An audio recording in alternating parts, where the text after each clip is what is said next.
My husband brought his blind mistress home and told me to show some compassion. Then he snapped, "Show some respect and take care of her." Welcome to her revenge. This is my new story. My husband brought his blind mistress into our home and demanded that I be compassionate. The moment I saw her sitting on the sofa, both eyes wrapped in white bandages, he snapped, "Don't wear that look on your face. She's blind. Try acting like a human being for once." I didn't argue. I didn't cry. I only watched the performance in front of me in silence. Because at that moment, one sentence echoed in my mind. Keep acting. Because this house will soon become the graveyard of both. It means everything that you're here. Before we begin, drop a comment and tell me what city or country are you watching from. I love knowing who's on the other side of the screen. A note: this story contains fictional elements crafted for entertainment and educational value. Any similarity to names or places is coincidental, but everything it teaches you is worth keeping. The red-eye from Chicago landed at JFK 20 minutes ahead of schedule, which I took as the universe's small apology for everything else that was about to follow. Not that the day had been a bad one. Quite the opposite. At 3 in the afternoon, inside a glass-walled conference room on the 42nd floor of a building overlooking the Chicago River, I had signed my name to a contract that would change everything. Harrison Ford, the chairman of Vanguard Global, one of the most powerful financial institutions in New York City, a man with silver hair and the unhurried manner of someone who had learned patience the expensive way, had slid the documents across the table without fanfare. I had read every line. Then I had signed. Nobody else knew. That was the arrangement. That was the point. 4 hours later, I was standing in the entryway of my own apartment on the Upper West Side at 10:30 at night, staring at a pair of shoes that didn't belong to me. Women's flats. Soft leather, the kind built for practicality over everything else. They sat just inside the door, placed neatly beside my own heels, too neatly, in fact, for someone who couldn't see. I crouched down without fully understanding why and turned one over in my hand. The sole was spotless. Not a single scuff mark. Not one worn edge, not one groove where a heel had dragged. Not one trace of the rough corner of a door frame that any person navigating an unfamiliar apartment in the dark would inevitably catch. A woman who had spent 3 weeks moving through this space without sight should have left some evidence of the learning curve on these soles. She hadn't left a mark. I set the shoe back down and stood up. Julian appeared in the doorway between the entry and the living room. He was still in his work shirt, but the sleeves were rolled and the collar open, the look of a man who had been home for hours and somewhere along the way had simply stopped presenting. His eyes settled on me right away, and there it was, that particular arrangement of the jaw, the almost casual expression I'd come to recognize as something rehearsed. "Elena." He kept his voice level, easy. "Someone's staying in the guest room, Clara. She's a close friend. There was an accident a few weeks back, temporary vision loss. She needed somewhere stable to recover. It'll only be a few weeks." I looked past him into the living room. The woman on my sofa sat at the far end, her body angled toward the window as if she were listening for something outside. A white bandage ran from the bridge of her nose up to her forehead, wrapping both eyes completely and covering most of her upper face. The corner lamp had been turned down to its lowest setting. The room glowed amber and dim, the kind of light that makes it nearly impossible to see anything clearly. When she heard my footsteps, her hands shifted in her lap. "Elena." Her voice came soft and carefully unsteady. "I'm so sorry to be here like this. The very last thing I wanted was to impose especially on you." I watched her hands tremble. Just slightly. Just the right amount. The shake had a very specific rhythm, a measured frequency, the kind you'd expect from someone overwhelmed, disoriented, genuinely frightened of the dark they were trapped in. It was exactly right. It was so precisely right, calibrated to the half-second. that it felt less like fear and more like something rehearsed in front of a mirror until it no longer looked rehearsed. "Which room?" I said. Julian blinked. "The guest room. Is that a problem?" "No," I said. "Not at all." I walked to the kitchen, poured myself a glass of water, and went upstairs. He followed. He always followed when he expected a confrontation and didn't get one. The absence of a reaction consistently confused him more than any argument would have. He pulled the bedroom door shut behind him, and when he spoke, his voice had settled into the register he used when he wanted to be reasonable and cutting at the exact same time. "You don't have to wear that expression, Elena. She's temporarily blind. Try a human reaction, just once." I unclasped my watch and set it on the dresser. I didn't turn around. "You are a machine." His voice sharpened as he found his footing. "Cold dry, about as engaging as the spreadsheets you bury yourself in every waking hour. Clara needs me because she is fragile and real.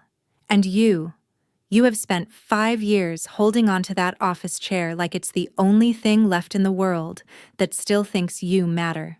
I said nothing. I began to change. From downstairs, Clara's voice drifted up, not loud, not dramatic. Just precisely loud enough to travel. "Don't be too hard on her, Julian. Some women just weren't built for love, and there's no salary in the world that can teach them."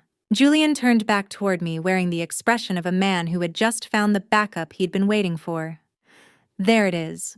At least someone in this apartment understands what it means to actually feel something." He let the silence hold for a beat. "You are nothing in this house without the title of my wife, Elena. Don't make me remind you of that again." The door clicked shut. I sat on the edge of the bed in the stillness. From below came Julian's voice again, soft now, solicitous, a completely different instrument. The sound of a man performing tenderness for an audience that he assumed couldn't see through it. I looked down at my hands resting open in my lap.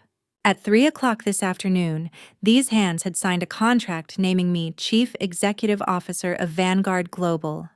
At 10:45 tonight, they were being told they were worth nothing without a marriage certificate to justify their existence.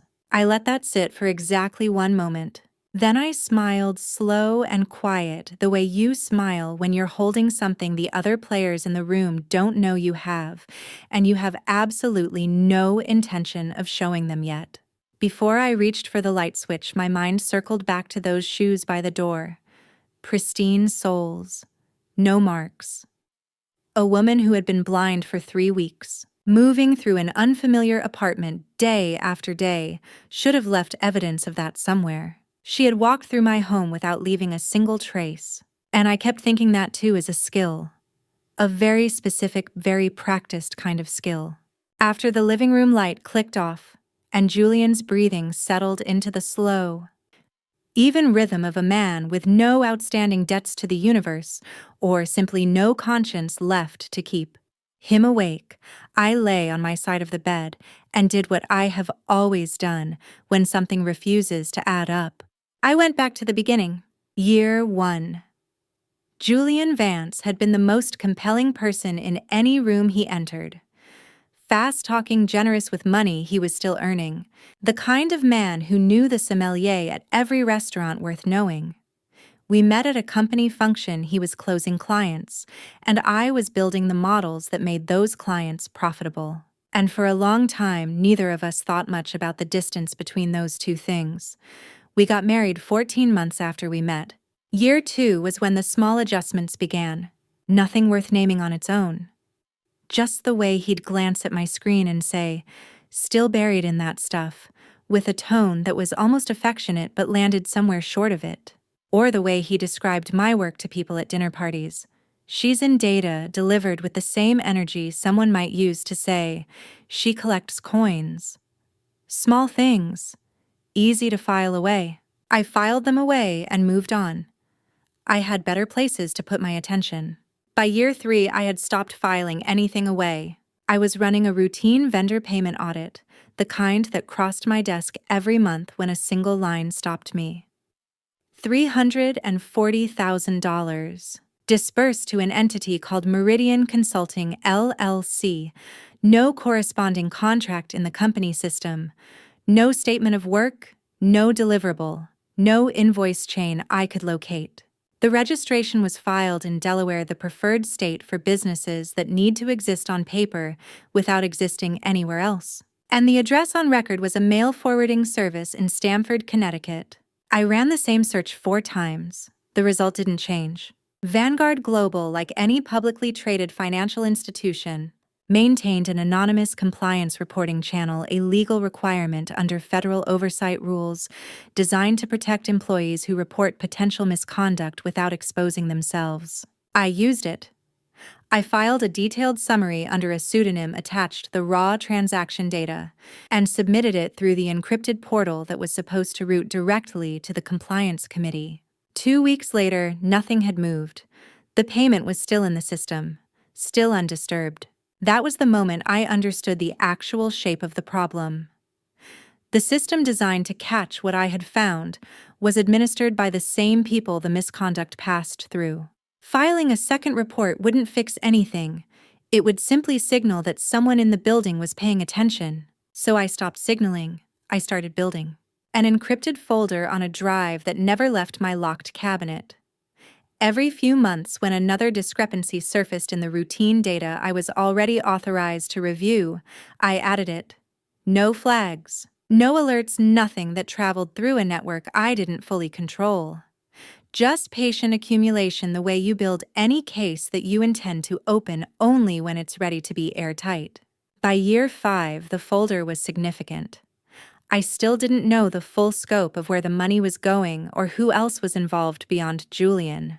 I could see the shape of something deliberate, money moving through structures too careful to be careless, but the complete picture was out of reach from where I sat in the organization. From the bottom, you can only see so much of the ceiling. 8 months ago, Harrison Ford changed the elevation. Harrison was the chairman of Vanguard Global's board of directors. The call came on a Tuesday evening in February. I was at my home desk with the door locked. He spoke the way he did everything, without hurry, with the assumption that what he was saying would be understood the first time and didn't need decoration. He told me what the board had been observing. He told me what they were prepared to offer. I listened through the entire proposal without speaking. Then, I accept. And Harrison, I'd like this kept between us for as long as the legal requirements allow. He understood without asking why. That was part of why I said yes. The assumption most people would make is that the phone call started everything. It didn't. The call was the moment I decided it was time to finally open what I had spent 2 years quietly building. The preparation had been running long before Harrison ever dialed my number. At 2:10 in the morning, something woke me. Footsteps light, deliberate, the careful quiet of someone who has learned exactly how much pressure a floorboard can take before it speaks. I lay still. The guest room door opened, then closed. I counted without moving. 30 seconds of silence restored itself over the apartment, smooth and unbroken. I did not go back to sleep. By 5 o'clock, I was inside my home office with both locks turned. From the cabinet I had owned longer than this marriage, I removed 2 things. A folder containing the documentation for my grandmother's irrevocable trust, a legal arrangement established years before Julian and I ever met. One that placed this apartment in a protected holding that no divorce proceeding could touch, and a small wireless camera I had ordered online 6 months ago. The week I first noticed that something in this apartment had begun vibrating at a frequency I didn't recognize. I spent 20 minutes securing the camera inside the hallway smoke detector. The angle covered 3 lines of sight: the guest room door, the kitchen entrance, and the dining space past it. The footage fed to an encrypted application on my phone only. No external server. No backup archive that lived anywhere but with me. At 7, Julian's alarm went off. He showered, dressed, poured his coffee, and walked out without once asking how I had slept. From the guest room came Clara's voice, careful and soft. "Julian, could you help me with—" He set his mug down mid-pour and was through the door in under 5 seconds. I watched from the kitchen doorway. Clara's hand moved toward the nightstand, directly without a single moment of searching, without the slight overshoot of someone estimating where something ought to be. First reach, first try. I picked up my bag and my coat and my keys. At the door, I paused and looked up at the smoke detector in the hallway ceiling one last time. 12 hours from now, whatever was being performed inside this apartment while I was gone, it would finally have a witness. I pulled the door shut and went to work. I arrived at the 47th floor at 7:45, well before anyone expected the new director to be present. That was, of course, the point. The corner office still had a stack of cardboard boxes pushed against one wall, what remained of the interim director's hasty exit, and the blinds faced the wrong direction. I adjusted them, set my bag on the credenza, opened my laptop, and started working. Below me, 52 stories of steel and glass dropped down to the grid of Midtown Manhattan. The city already deep into its Tuesday morning choreography, cars and pedestrians and delivery trucks moving in patterns that looked like chaos from the street and like data from up here. By 9:30, I had reviewed 36 months of sales division financial summaries.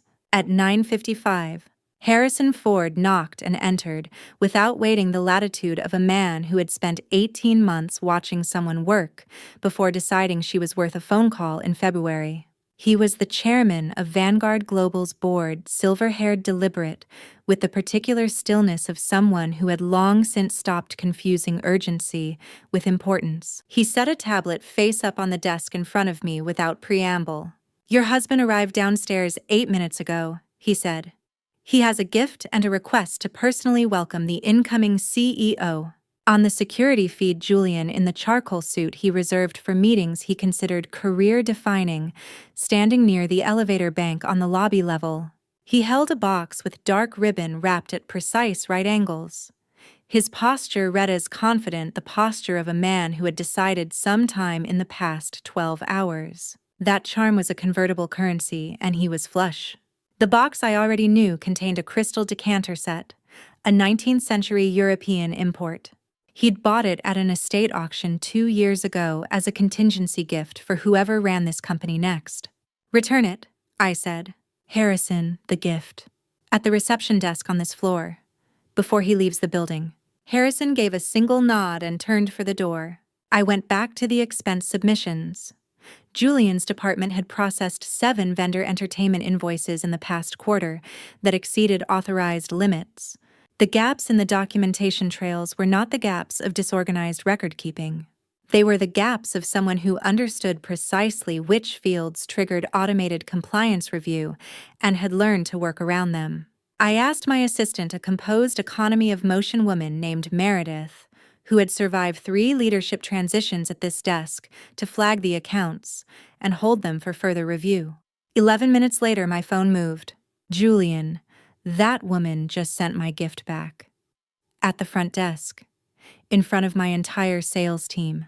I read it, placed the phone face down, kept working. "Julian, I need 5 minutes with her. Can you pull any strings at all? I'll owe you." Then 2 minutes after, "Julian, Elena, I need you to do something right now. Nobody can tell me anything about this new CEO. No photo, no bio, nothing. You have data access company-wide. Can you pull her HR file? Personnel records, background, performance history. I need to know who I'm up against and where she's soft." I picked up the phone and read that last message twice. Julian was asking me his wife, who he believed was managing a guest room and a blind house guest at home on the Upper West Side, to conduct unauthorized access into corporate HR systems and extract confidential executive personnel records on his behalf. What he was describing had a federal statute attached to it. What he was describing told me more clearly than anything else he had done in 5 years. Exactly how frightened he had become in the span of one morning. I set the phone down without replying. Instead, I pressed the intercom. "Meredith, please ask Rachel Donovan to come up when she's available."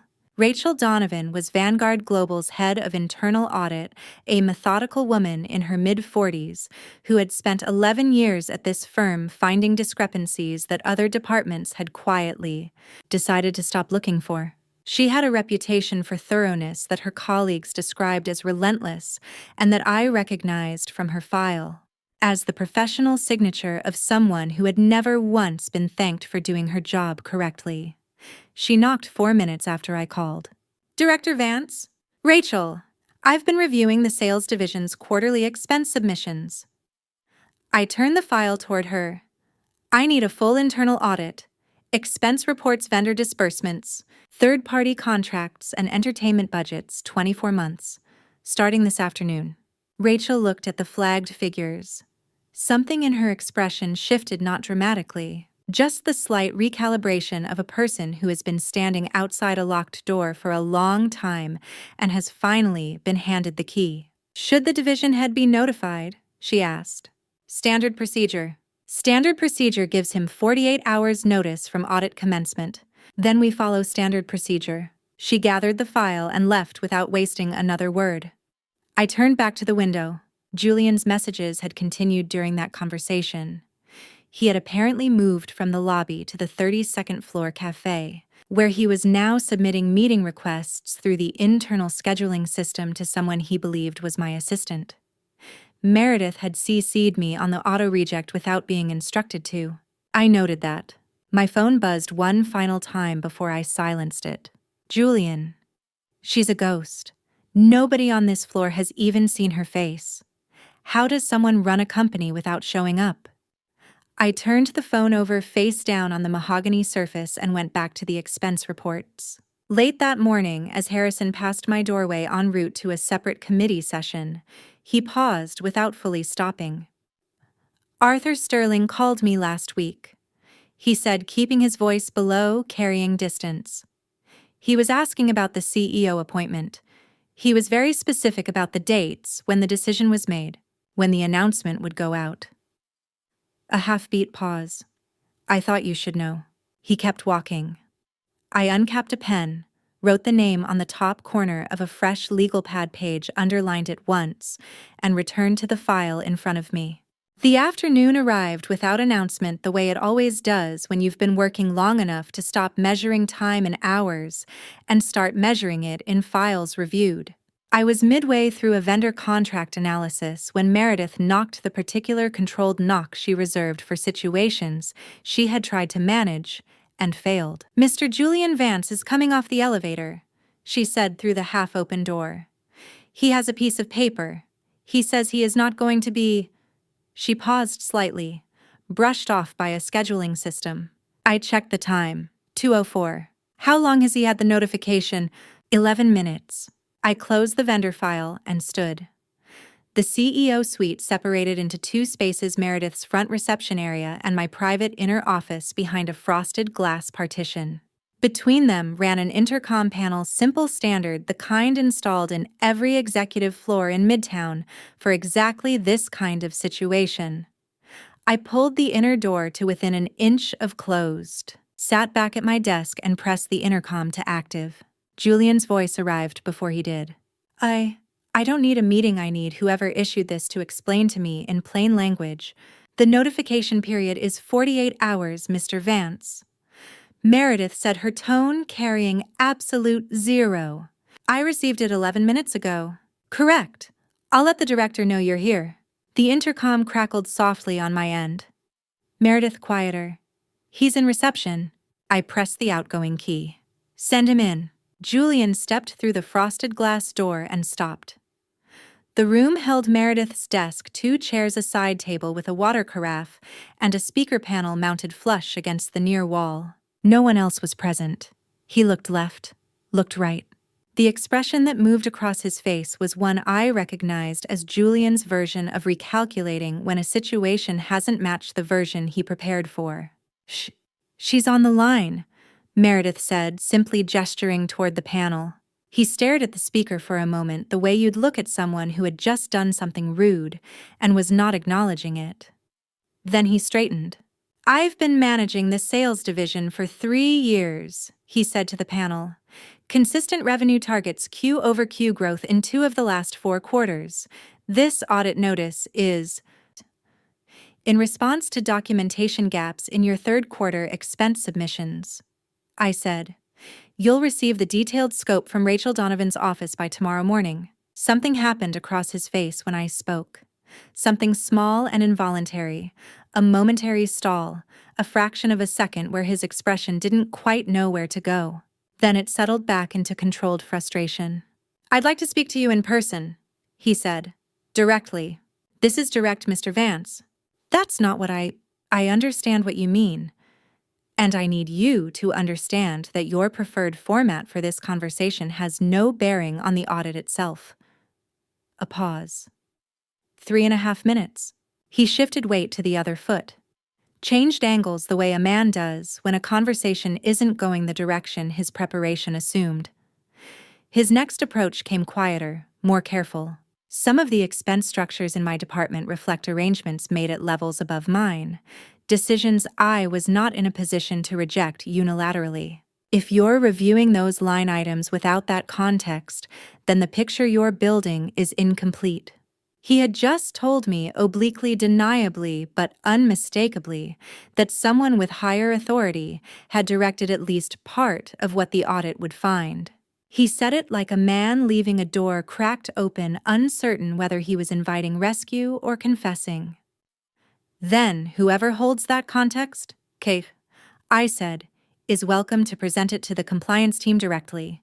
I can have that conversation scheduled for this week." Julian said nothing. In the intercom panel's faint static, I could hear him breathing. "You're going to regret this approach," he said finally.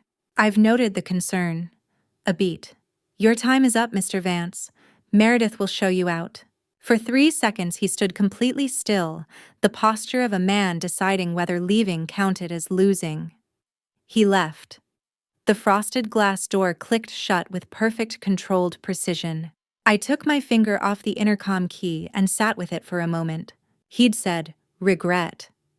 That made twice today by my count the same word in the lobby downstairs when Harrison had delivered his message this morning and again, just now. When a person reaches for the same warning twice in one afternoon, they're working from a position of fear.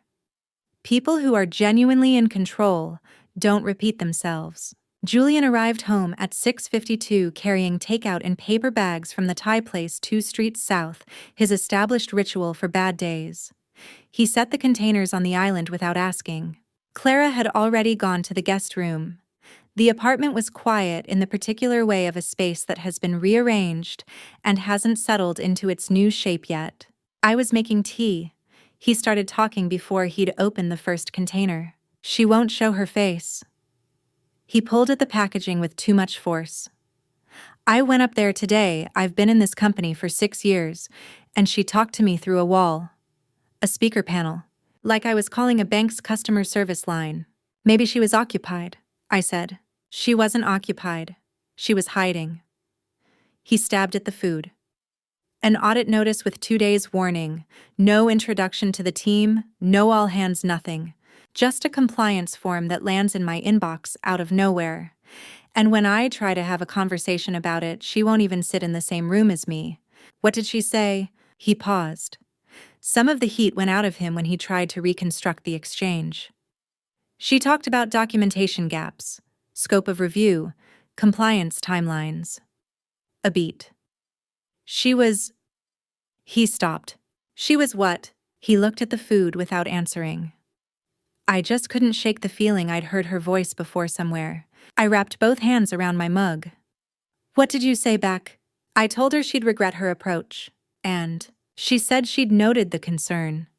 And then she ended the meeting. He shook his head. 6 years. And a woman who won't leave her office thinks she can take my division apart in 48 hours. I looked at him steadily over the rim of my mug.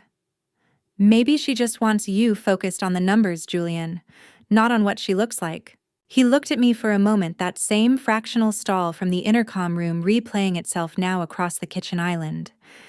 Then he turned back to his food. "You sound like you agree with her."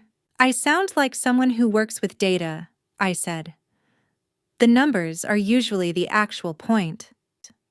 I finished my tea, set the mug in the sink, and went to bed early. In the hallway above me, the smoke detector had been recording for 14 hours.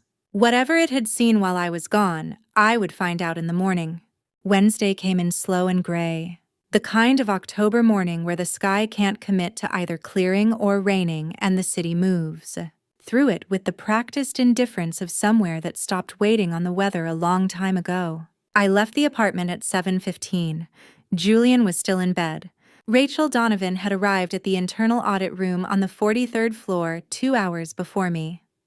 I found her surrounded by printed file sections arrayed across every inch of the conference table, color flagged in 3 systems, with a legal pad already dense with her handwriting on one side. She didn't look up immediately. She was in the middle of a sentence on that pad. I thought it would be useful to move through this in layers, she said when she did look up, and pulled the chair at the head of the table back without ceremony. It was useful. It was also by the end of the first hour deeply clarifying in ways that had nothing to do with comfort. The first layer was what I'd describe as the household expenses of a well-organized fraud, the kind of padding that exists in most departments that have learned to treat petty cash policies as suggestions. Inflated vendor invoices across 12 consecutive quarters. Entertainment line items without original receipts, only secondary documentation that referenced primary documentation that did not exist. 3 instances of per diem travel claims filed against trips that internal calendar records showed had been canceled before the travel dates. That category alone totaled $47,000. In another context, it would be the main event. Here, it was barely an introduction. The second layer was where the shape of the thing started to show. 2 shell entities had received regular payments through Julian's departmental budget over the 24-month audit window. Both were registered in Delaware, a state whose combination of minimal disclosure requirements and robust legal privacy protection makes it, in practice, the forwarding address of choice for businesses that need to exist contractually without existing anywhere else. Neither company listed a physical location, a phone number, an operating employee, or a purpose statement beyond their certificates of formation. The first was called Apex Results Group. The second was Meridian Consulting LLC. I set Meridian's file down on the table with slightly more deliberateness than the others. I had heard that name before. Not as corporate knowledge, not through official channels. I had heard it in year 3 of this marriage. On a Tuesday evening when I was reviewing routine data, and a $340,000 vendor payment had appeared in the system attached to a company with no contract, no address, no discernible existence. I had filed an anonymous compliance report through the internal whistleblower channel. Nothing had happened. That payment was 3 years old. This file suggested Meridian had continued receiving funds ever since through an entirely different account classification into a different budget line, but routing to the same shell. Whoever had built this had assumed the original transaction was buried deep enough under time that no one would connect the 2 appearances. Rachel, I looked up from the file. Meridian Consulting has a prior payment in our system, 3 years ago. Different budget line. The amount was $340,000. Her pen moved. That falls outside the current 24-month window. Extend the look back to 5 years. Everything. She wrote it without asking why. The third layer was the one that changed the scope of the problem entirely. The routing patterns, the specific sequence by which each payment was divided, staggered across dates, and redirected between internal clearing accounts before reaching its final destination, required an operational knowledge of Vanguard Global's authorization tier structure. That structure governed which transactions required single executive sign-off, which required dual approval, and at precisely which dollar thresholds those requirements shifted. It was not documented in any material accessible below the senior executive level. It was the kind of technical map that lived in the institutional memory of people who sat on or directly beneath the board. Rachel set her pen down with the careful precision of someone reaching a conclusion she had already tested twice before stating it. A sales division manager didn't design this routing structure, she said. The level of system knowledge here, the way the thresholds are being worked around specifically, that requires board-level access. Someone above Julian's authorization ceiling built this architecture for him. I excused myself and called Harrison from the hallway. The embezzlement structure required inside knowledge well above Julian's clearance level. I told him. Someone with board access designed the routing. He was quiet for 3 seconds. The particular silence of a man who has been expecting to hear something and is deciding how much of what he knows to say next. "I've been waiting for you to reach that point," he said. "There are threads here that connect upward, Elena. Someone with board access built this map. Carefully. Move slowly. I need the full board communication archive. 12 months. You'll have it tomorrow morning." A pause with weight in it. "But once you access that archive, once that request is in the system, there is no version of this that stays contained. Not at that level." "I know," I said. "Good." I heard him process that. "Be careful about what you say and where you say it." I went back inside and asked Rachel to call me the moment she had the 5-year look-back compiled. That evening, Julian made pasta, the kind of dinner that signals an attempt at normalcy rather than a genuine appetite for cooking. Clara sat at her customary position at the far end of the dining table. The bandages were in place. The scarf was pulled up to cover the lower portion of her face, which Julian had explained. On the second or third evening helped prevent drafts from disturbing the healing process around her eyes. The dining light was at its lowest amber setting. Julian had dimmed it himself without being asked, citing Clara's sensitivity to bright overhead light. I ate and watched. Julian sat at the midpoint of the table between the two of us. Not beside Clara, not beside me. Squarely in the middle, where any natural sightline from my end of the table to hers would pass through him first. I had noticed this arrangement on the first evening and attributed it to habit, to whichever chair happened to be nearest when he sat down. I had now eaten 4 dinners at this table in this configuration. The probability of a pattern being accidental declines with each repetition. I thought about angles, about what 40% visibility of a face in inadequate lighting through an intervening person and a table's width of distance actually revealed. I thought about the fact that I had been in the same room as this woman for 4 consecutive evenings and could not have described with any precision the structure of her face. That was not a medical requirement. That was geometry. Planned geometry. After the dishes were done, I locked both deadbolts on the home office door and sat at my desk in the dark for a while before turning on the lamp. Not because I was afraid of Julian finding what I was working on, because for the first time since Monday I was beginning to fully understand that whatever was being constructed inside this apartment was not improvised. It was not reactive.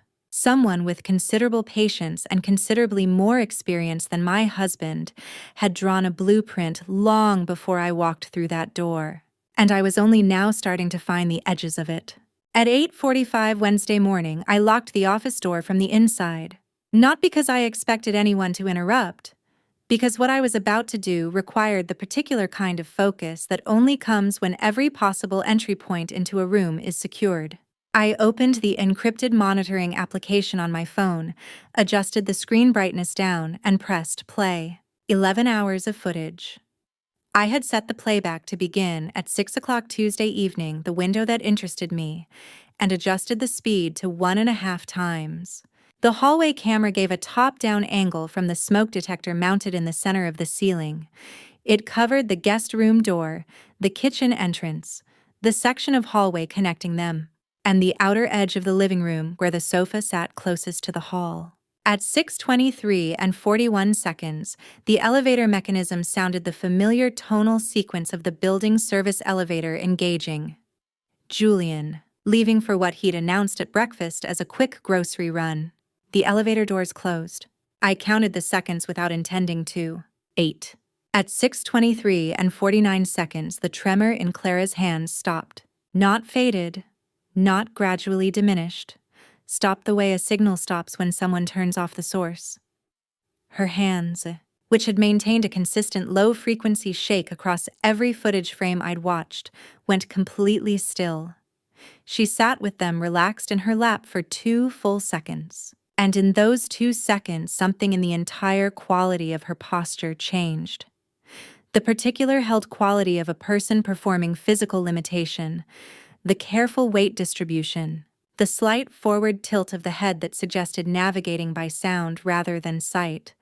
All of it resolved into the easy, settled stillness of someone who had simply stopped working. She reached up, unwound the bandage from her right eye first, then her left, with the unhurried efficiency of someone completing a routine task that has no performance value when performed alone. She folded the bandage, set it on the side table, blinked twice in the ambient light, and stood up. The camera captured what happened next in clear, unambiguous detail. She walked to the kitchen. No wall contact, no pausing at the threshold to orient herself. No shortened steps carrying the instinctive caution of someone moving through uncertain spatial information. She walked with full confidence directly at a normal pace, turned into the kitchen, and reached for the cabinet to the right of the range hood on the first pass. She poured herself a glass of wine. A good one. She selected it without hesitation from a rack of 4 bottles that were not in identical position. She stood at the counter and drank with the ease of someone who had nowhere to be. Then she set the glass down and walked to the hallway. There is a gilt-framed mirror at the far end of the hall, floor-length French in style, the kind of piece that costs more to ship than to buy. Julian had sourced it through an antique dealer in Paris for our second wedding anniversary.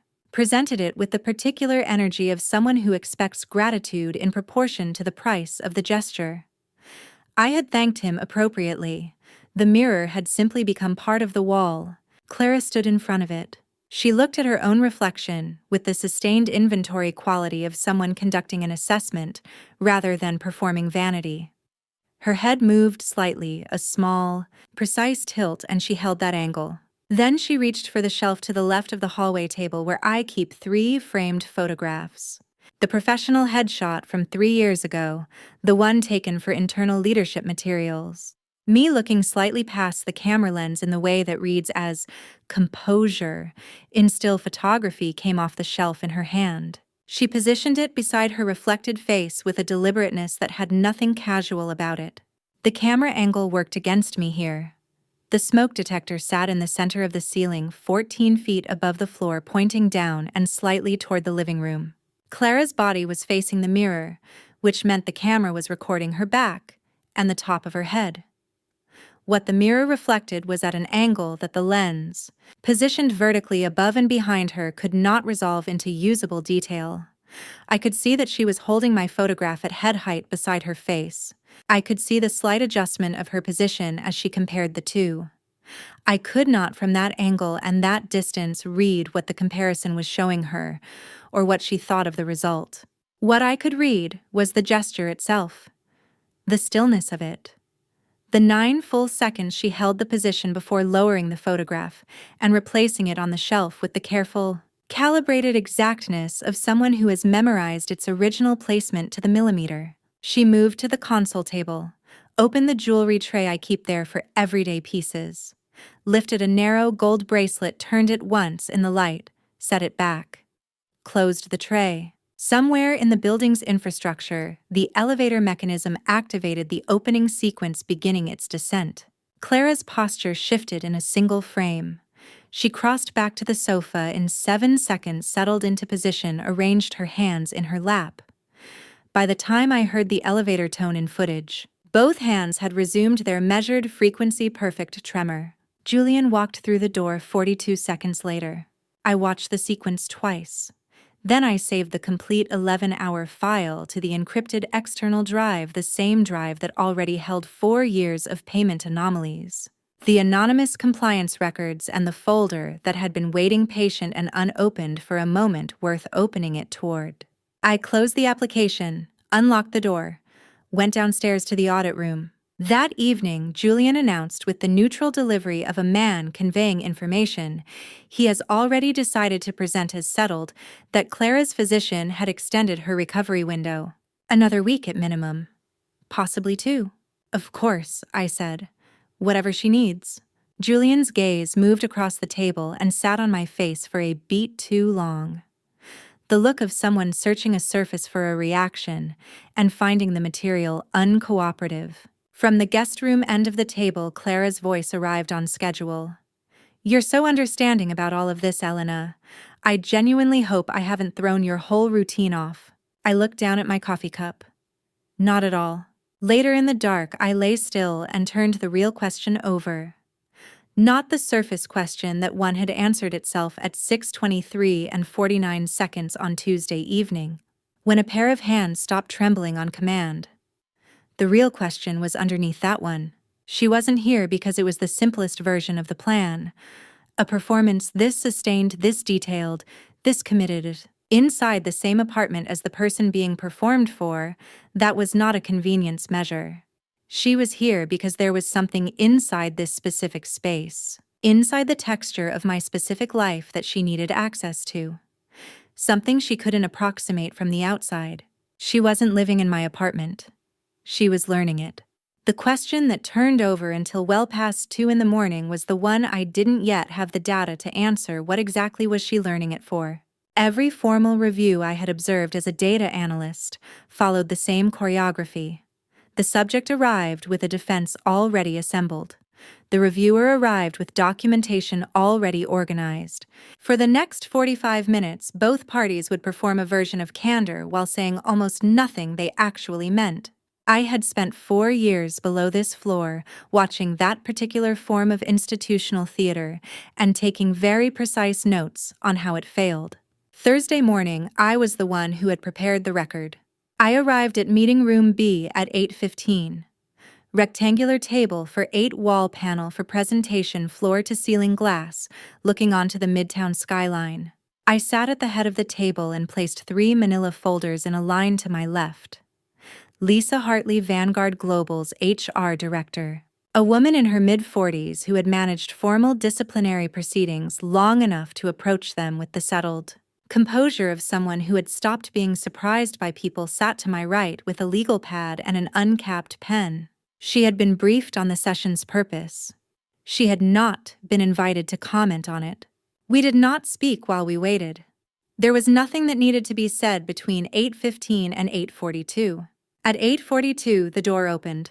Julian stepped through it and stopped. I have thought about that moment, the 2 seconds he stood in the doorway before he understood what he was looking at. What crossed his face was not simple surprise. Surprise is a single note. What moved through his expression in those 2 seconds was something more structural, as though a map he had been navigating all week had just revealed a feature that recontextualized every direction he thought he'd taken. He had stood at a reception desk on Tuesday morning holding a gift for the new CEO and been turned away. He had argued with that CEO through a speaker panel in an empty reception room and thought, for half a second, that the voice on the other end carried a cadence that nearly belonged to someone he knew and had talked himself out of it. He had sat in my kitchen Tuesday night, pushing takeout around a container, and told me that the ghost CEO was a coward who refused to show her face. He had texted me on Tuesday morning asking me to pull the CEO's personnel records from the HR system. All of that. Every piece of it was rearranging itself in his face in the doorway of meeting room B on Thursday morning. And I watched it happen the way you watch a building settle after something structural shifts inside it. Close the door, I said, and take a seat. His jaw moved. He came in. The door clicked shut. He chose a chair 3 positions from the head of the table, close enough to project composure, far enough to establish the necessary psychological distance. He placed both hands flat on the table surface. Lisa noted the time. This session is being documented for the company's formal record, I said. Lisa Hartley is present as HR process monitor to ensure procedural compliance. Nothing discussed here will be attributed to personal circumstance. I held his gaze. Are we clear? He said we were. I opened the first folder. Ghost vendor payments. 3 Delaware-registered entities received combined disbursements of $412,000 across 22 months. None of the 3 have a physical address, a documented employee, or any recorded business activity prior to their first invoice to this company. Your authorization signature appears on each disbursement. Julian found his footing. His voice came managed, measured, selected from somewhere he'd prepared. Practices classified as documentation flexibility are standard across high-volume sales operations. Every company I've worked with operates with some degree of variance in vendor record requirements. Documentation flexibility doesn't produce vendors with no physical existence. I said, "These aren't flexible records. They're absent ones." Second folder. I slid it forward. Entertainment expenses. $47,000 across 4 quarters. Supported only by secondary documentation that references primary receipts, which do not appear anywhere in the filing system. This is not an administrative gap. It's a structural pattern across an extended period. He tried the second approach, the shift I recognized from the bedroom doorway on Monday night, the lowered register designed to carry weight. "You are using this appointment to resolve something personal. Everyone in this room is capable of reading the actual purpose of this meeting." Lisa's pen moved. She wrote without looking up from her pad. "Lisa is here to confirm procedural compliance." I said, "Not to adjudicate our marriage. Your name appears on every document in those folders. Not a joint name. Your name." I opened the third folder. An airline booking for 3 passengers processed through a limited liability company carrying no employer identification number with the IRS. That classification carries exposure to wire fraud statutes, Mr. Vance. That is not my characterization, that is federal law. Julian said nothing. "You told me 2 days ago that certain arrangements in your department reflected decisions made at authorization levels above your own." I folded my hands on the table. "I am offering you the opportunity to clarify that statement on the official record right now." The room held its quiet. Something moved in Julian's jaw, the visible result of muscles receiving contradictory instructions. He looked at the folders. He looked at the window. Whatever he was weighing, he kept the result of the calculation to himself. "Please note for the record," I said, looking at Lisa, that the subject was asked directly whether these transactions were authorized above his level and declined to answer. Lisa wrote it down. Julian stood. The surface of his composure had mostly reassembled itself, but underneath it something different was operating. Not the anger I had seen in the bedroom on Monday, not the desperation from the intercom on Tuesday. This was the particular stillness of a man who has just understood the full dimensions of what he is facing and has immediately begun calculating the next move. "This is a mistake," he said. "Consult an attorney before our next session," I said. "For your own sake." He left. The door closed. Lisa Hartley set her pen flat on the pad and looked at me with the expression of someone who has witnessed a procedure executed correctly and found it difficult to watch regardless. "Please mark this for the legal record," I said. "Send the full documentation to the compliance office before end of business today." She gathered her materials and left. I sat at the head of the table for a moment in the quiet, the particular quiet of a room where something that cannot be taken back has just been made permanent. 22 minutes later, my assistant forwarded a calendar update from Julian's shared scheduling system, a new meeting block on Friday morning, 2 city blocks from this building. No company name in the organizer field. No contact listed. The location field contained 2 characters. AS. I turned to the legal pad beside me. The full name those initials stood for was already on the top corner of the page, underlined once, from the day Harrison had set it in a hallway. I looked at it for a moment. Then I turned to a fresh page and began writing everything I intended to know about Arthur Sterling before Friday arrived. 2 initials sitting in the corner of a legal pad should not be enough to change the quality of the air in a room.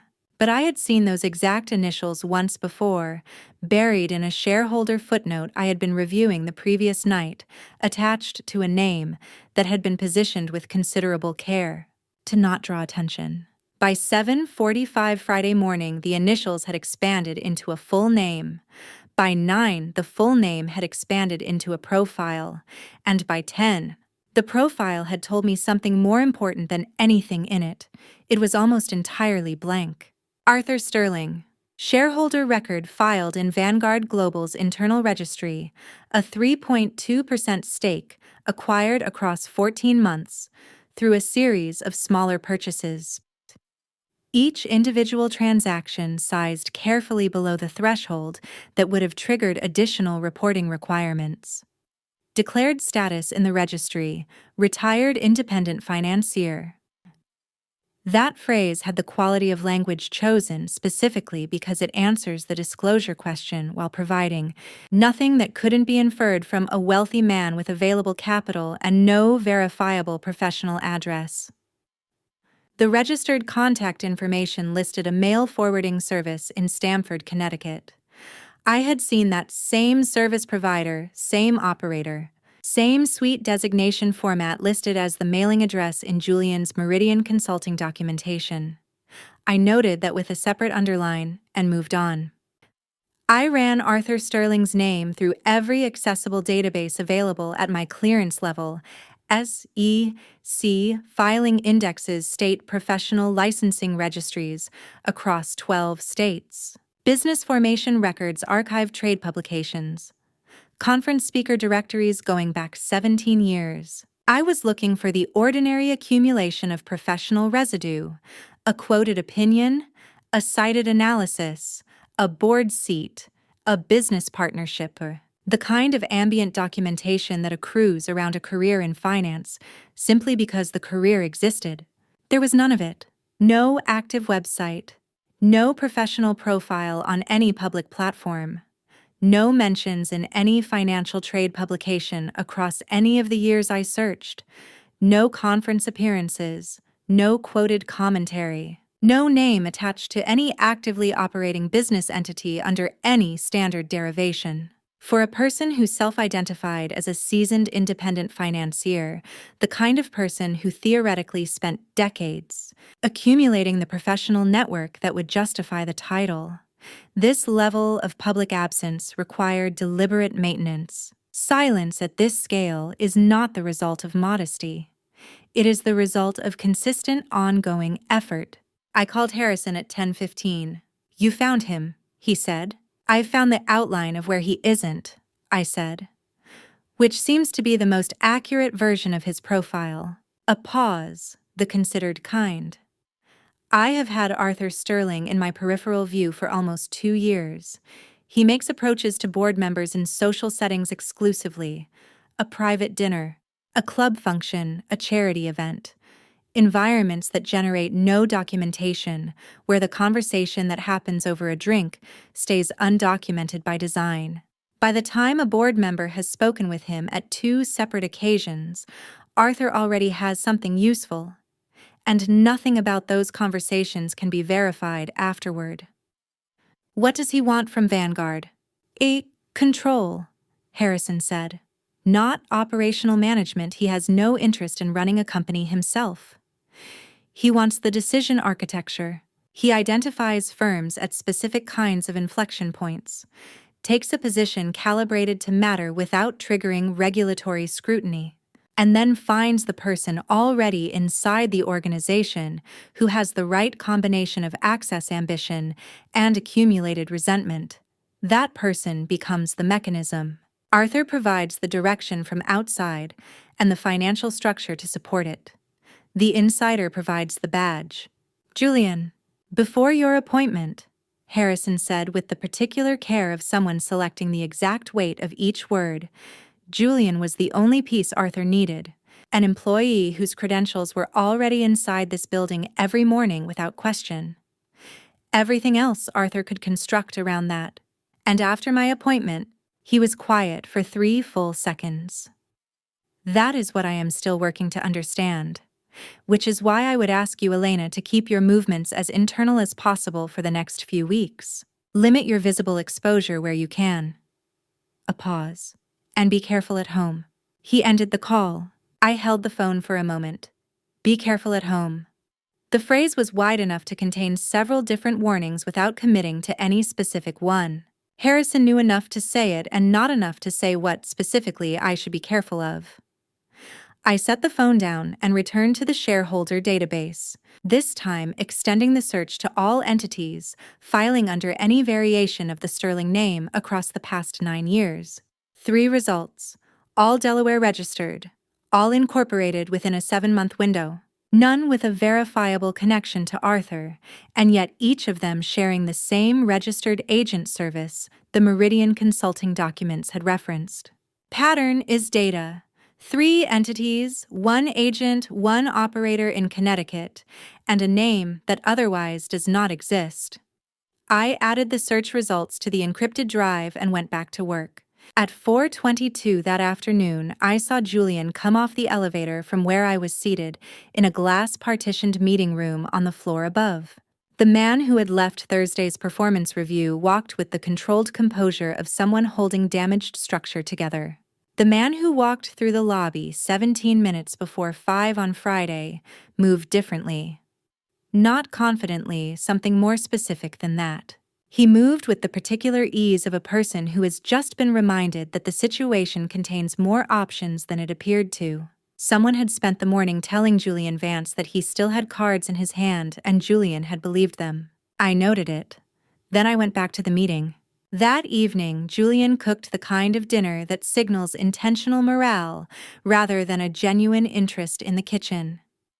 He poured wine for Clara before she asked, had music at a volume that indicated a deliberate mood, and somewhere between the entree and dessert, told a story about a client lunch that made Clara produce an actual, unguarded laugh. I sat across the table and watched the change the way you monitor weather when the prevailing wind has just shifted. Not a storm moving toward you, a front moving through, resetting conditions for whatever comes after it. Julian was no longer calculating around me.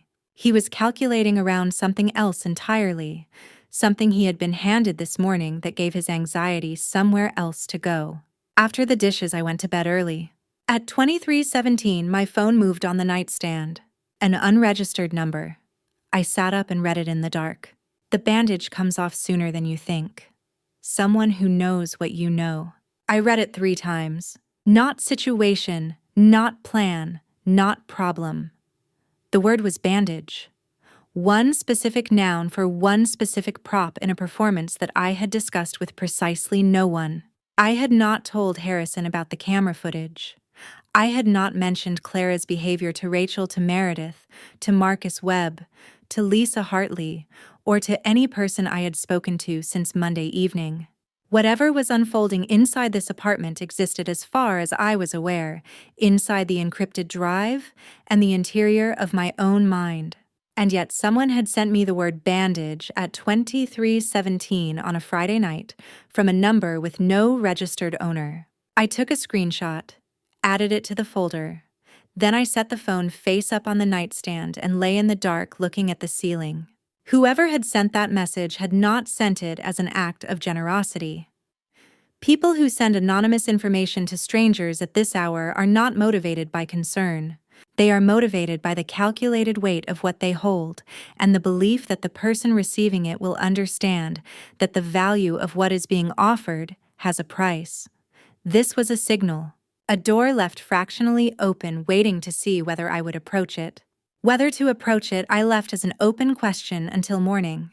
The private investigator's file arrived at 7:18 Saturday morning, an encrypted email attachment that opened into 14 pages of surveillance logs, time-stamped photographs, and one transaction confirmation that I needed to read twice before I trusted what it was telling me. I had hired him 3 weeks earlier before any of this had a proper name. When I still believed Julian's transgressions were the ordinary kind, the kind where one person in a marriage decides the other person isn't worth the fidelity they promised, and the damage is roughly proportional to what was invested. I had hired a professional out of the same instinct that made me build an encrypted file folder in year 3. When something doesn't add up, you don't wait for it to explain itself. You start collecting. I read the report in the locked home office while rain moved against the east window, and the rest of the apartment remained in Saturday morning silence. Clara had been leaving the building 3 nights a week. The first departure was Tuesday, October 8th at 9:14 in the evening, then Wednesday 9:41, then Thursday 10:22. Each time through the parking garage level, a route that bypassed the lobby, the doorman, and the building's primary camera system, which ran at considerably lower resolution on the underground level than it did at the main entrance. The timing was precise. She left after the apartment had quieted for the evening. Well outside the window, I had been reviewing on the building camera. I had watched the footage from 6 o'clock. She had apparently saved her exits for hours later. The camera had recorded them. I simply hadn't been looking at that part of the tape. In the garage, she removed the bandages in full view of a support column, a blind spot in the building's underground camera grid, which she had apparently mapped to within the margin of error of pure, deliberate knowledge. She hailed a car through a rideshare application using a phone, registered to a name that was not Clara Sterling. She arrived at the Meridian Hotel on West 54th Street on all 3 nights within 11 minutes of departure. Room 1408.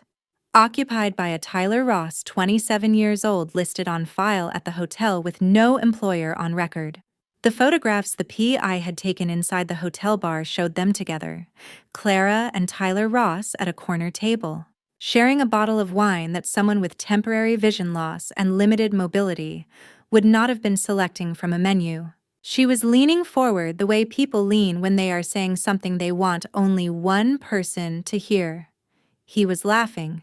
Neither of them looked like anyone in any kind of recovery process. I set those photographs aside and opened the expense audit files from Rachel's office, which I had carried home Thursday evening in a sealed folder. The Meridian Hotel, West 54th Street. There it was, a line item in Meridian Consulting LLC's payment history, 8 entries across 4 months, categorized simply as corporate hospitality. Each charge to a card registered to the LLC, each charge coinciding within 48 hours of the hotel's records for room 1408. Julian had been funding the arrangement. Not intentionally in the way that a person funds something they know about.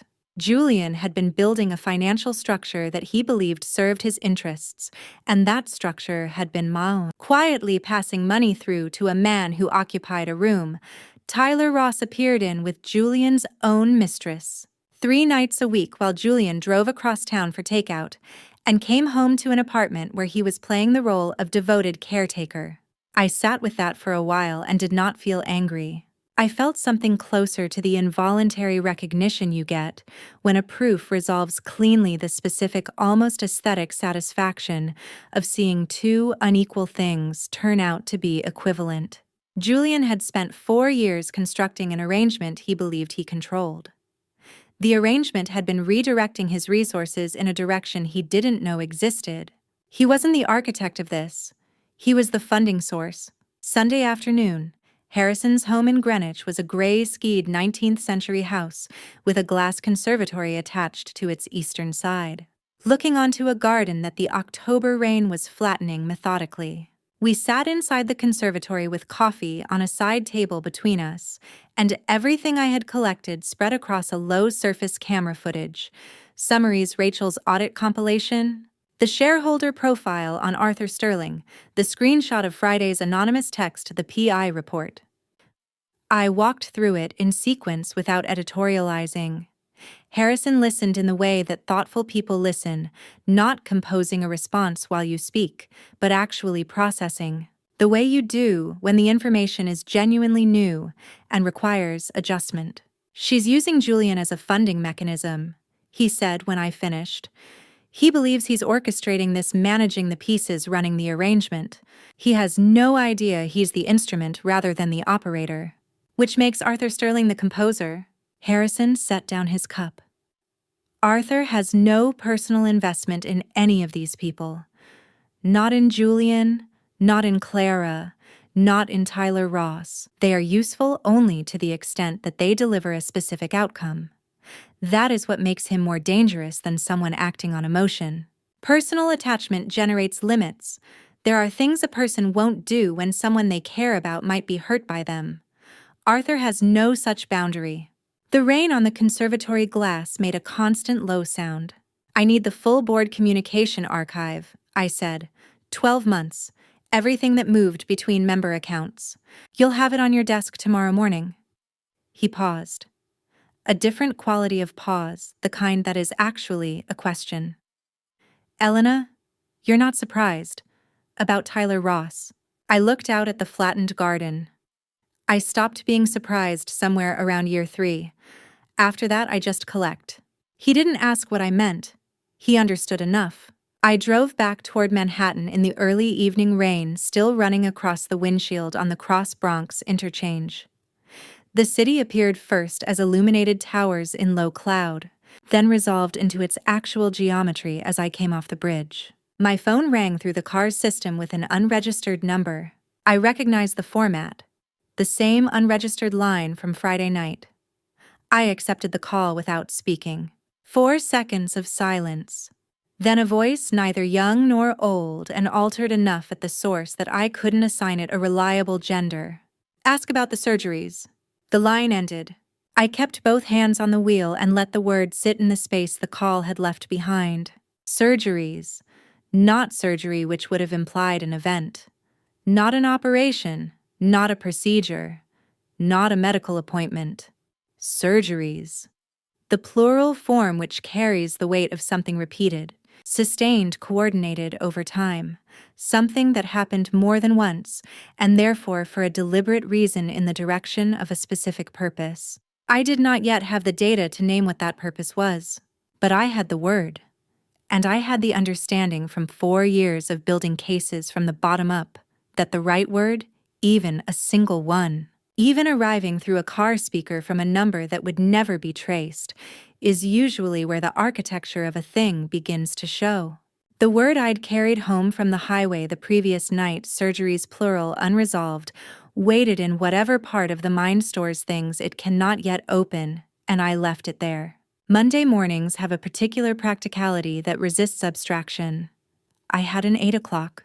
Marcus Webb's office occupied a corner on the 14th floor of a Park Avenue South brownstone conversion, the kind of building that signals stability through age rather than scale. He had been my attorney since before I possessed anything worth defending. He had handled my grandmother's estate 8 years ago, which was the origin of our professional relationship, and the reason a copy of her trust documentation sat in his climate-controlled filing archive rather than mine. He spoke in complete, unhurried sentences, and had precisely one tell when he removed his glasses and set them on the desk, rather than keeping them on his face. Whatever followed was something he considered important enough to deliver without any optical filter between himself and the person across the table. He removed his glasses at 8:19. Your grandmother established the trust through her estate plan several years before your marriage, he said. That timing is critical. Under New York's equitable distribution law, which governs how assets are divided in divorce proceedings, property held in an irrevocable trust that predates the marriage is classified as separate property, not marital property. The distinction matters enormously. He set his hands flat on the desk. An irrevocable trust, as the name specifies, cannot be modified, dissolved, or converted to a different asset class after it is established. The apartment was placed into it before Julian Vance entered your life. A New York family court would classify it as entirely outside the scope of equitable distribution. A pause. Its current market valuation is approximately $3.4 million. His legal interest in it is zero, not nearly zero. Zero. I had understood this in the technical sense for years, had read the document carefully in year 2, when something in the marriage had shifted enough that reading trust documents carefully felt like a reasonable use of an evening. But there is a specific quality to hearing a measured man state a legal fact in precise language after removing his glasses that differs from reading it alone in a locked room. Prepare the divorce filing, I said. Full submission-ready documentation. Don't file yet. On what grounds would you like it structured? Adultery as the initial documented ground. Financial misconduct and conspiracy as the evidentiary record builds. The audit is still in progress and additional material is forthcoming. We build the grounds as the picture develops and file when the picture is complete. He made a note. And the timeline. I'll tell you when. He replaced his glasses and reached for a second folder. There's one other item. Mr. Vance's attorney sent a letter this morning to the building management, asserting equitable marital property interest in the apartment and requesting that the building hold all access and maintenance decisions pending further legal review. He set the letter in front of me. The building's protocol per the trust's filing requirements is to forward any legal communication pertaining to the property directly to the named beneficiary. It arrived in my inbox at 7:43. I read it. 4 paragraphs presenting a valid legal theory applied to the wrong property class. The argument would have been sound if the apartment were marital property. It was not, and the attorney, writing the letter, either had not been given complete documentation by his client, or had been given it, and had decided to proceed anyway on the theory that boldness occasionally substitutes for merit. Neither spoke well of Julian's position. I set it back across the desk. Handle it. Something in Marcus's expression shifted, not quite amusement, but the specific professional satisfaction of someone handed a technically clean problem.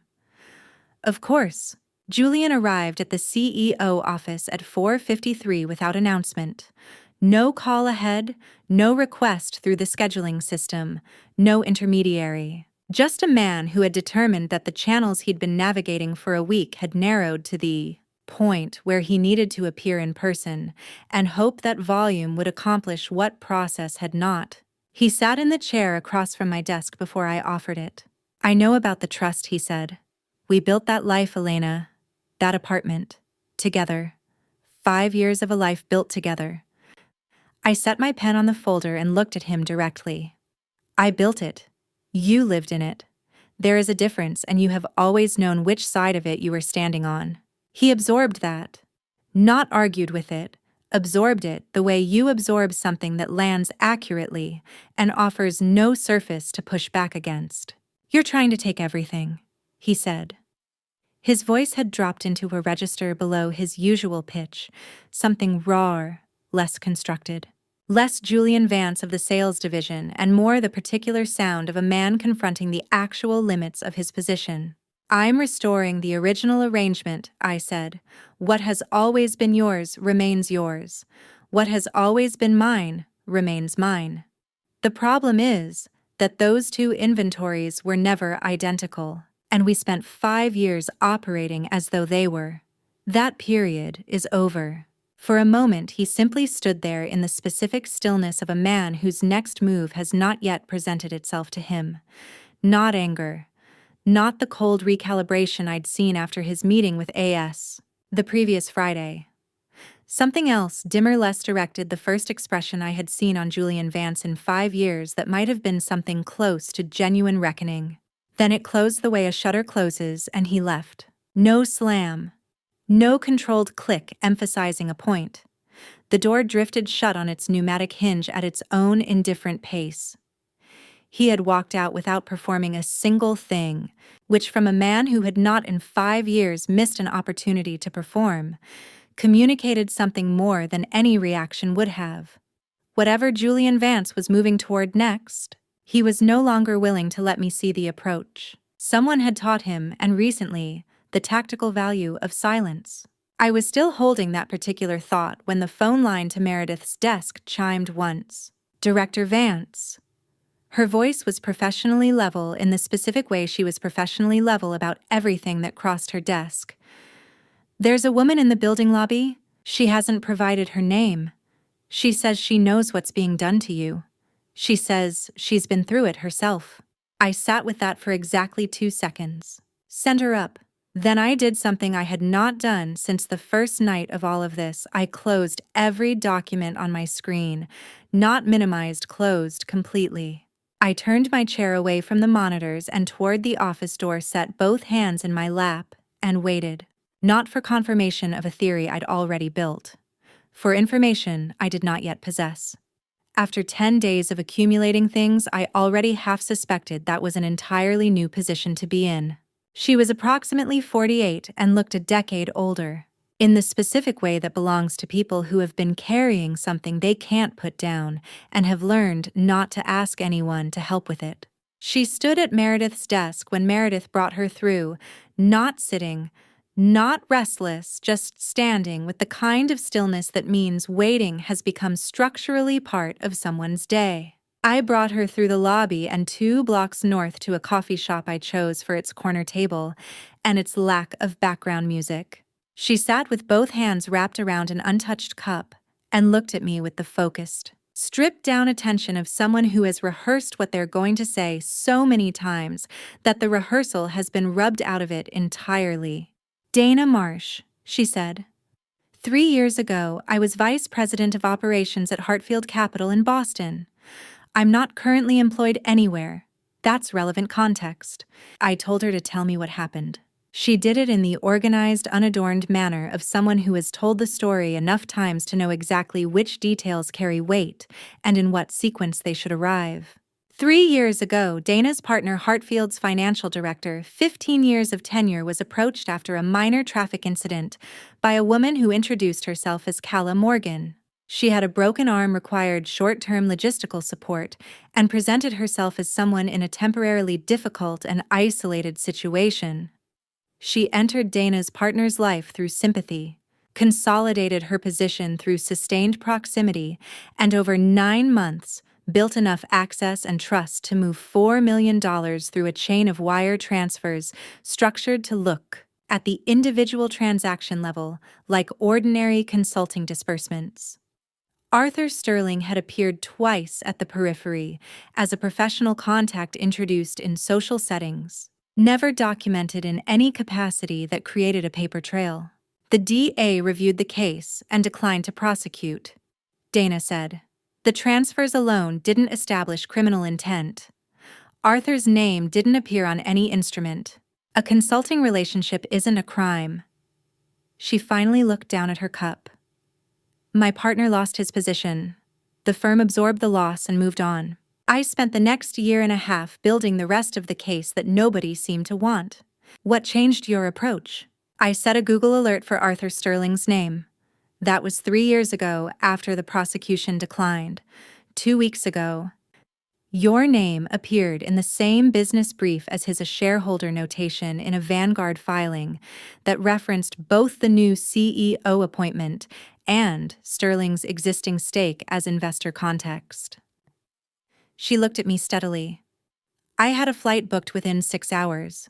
I reached into the folder I had carried from the office and placed a photograph on the table between us, a surveillance still from the PI's report. Clara outside the hotel entrance on Tuesday evening, face clearly visible, bandages in hand, the uncomplicated posture of someone who had just concluded a performance. Dana took 10 full seconds to look at it. Not hedging, genuinely looking with the careful attention of someone who knows the cost of a wrong identification. Then she gave one small, definitive nod. The broken arm was Boston, she said. Blindness is new. She paused in the specific way of someone organizing information before releasing it. They evolve. Every iteration is more plausible than the last. 3 years ago, the entry point was a traffic accident, sympathetic but finite. A broken arm heals in weeks. What they're running now generates a longer window and a deeper protective response. Temporary vision loss is indefinite, delicate, and creates a level of dependency that a broken arm never did. She set the cup down. Someone designed that upgrade intentionally. What was the nature of Arthur Sterling's relationship with this woman? When I knew about them, it was personal, romantic as far as I could determine. He introduced himself publicly as her business associate, which wasn't inaccurate given what the business turned out to be. A pause. I don't know whether that's still current. What hasn't changed as far as I can tell is the operational structure. She is the point of entry. He provides the financial architecture and the clean exit design. Neither component functions without the other. I looked at her directly. Dana, the text message you sent last Friday referenced a bandage. The call Sunday night said to ask about surgeries. I need to understand what surgeries means in the context of what you know. She went still, a real stop. The kind that isn't social hesitation, but the sound of information catching up to intuition. What kind of surgeries? I don't know that yet. That's what I'm trying to understand. She picked up her phone without hurrying, navigated to a note, and turned the screen toward me. The note had been created based on the timestamp visible at the top, 3 years prior, and hadn't been edited since. A payment record pulled from Hartfield's financial documentation during the period when Dana had still been authorized to review it, and had been the only person still looking. Preserved in a note application because she hadn't known where to file something she didn't understand. Bratislava, Slovakia. Amount $240,000. Payee Dr. Emil Voss, private practice. I photographed the screen. I found that while going through third-party disbursements in the months before the incident closed, Dana said, the payment routed through an account with a brief intersection with Arthur Sterling's known financial network, brief enough that it could be coincidental, not brief enough that I believed it was. I never found an invoice. No listed service. No record that Hartfield had any relationship with anyone in Slovakia. It was a disbursement that nobody could place, filed under a category description that was too vague to challenge and too specific to be an accident. She set the phone face down. I was never able to find out what it purchased. In 3 years, that is the only piece I have never been able to fit. She stood. Before she picked up her coat, she reached across the narrow table and closed one hand briefly around my wrist. Not dramatic, just a point of contact between two people passing something from one set of hands to another. Find out what the clinic was paid to build, she said. Whatever it is, everything else they do is designed to protect it. The con is the surface. That payment is the center. I've known that for 3 years and I still don't know what it means. She released my wrist. I hope you do better. She left. At the door, she paused with her coat half on. One more thing. If you've received any communication this week from a number you don't recognize, that was me. I didn't know how much you already knew, so I kept it short. She didn't wait for a response. She walked out. I sat with the untouched coffee for 30 seconds, then walked back toward Vanguard. On the sidewalk outside, I opened a browser and typed the name. Dr. Emil Voss, Bratislava, Slovakia.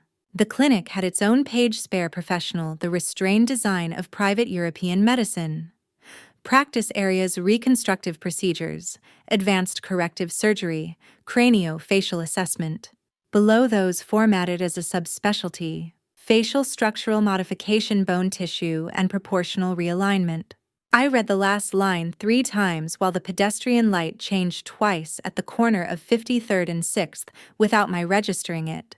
The word that had been waiting in my mind since Sunday surgeries, the plural, that meant not an event, but a campaign, had finally acquired a shape.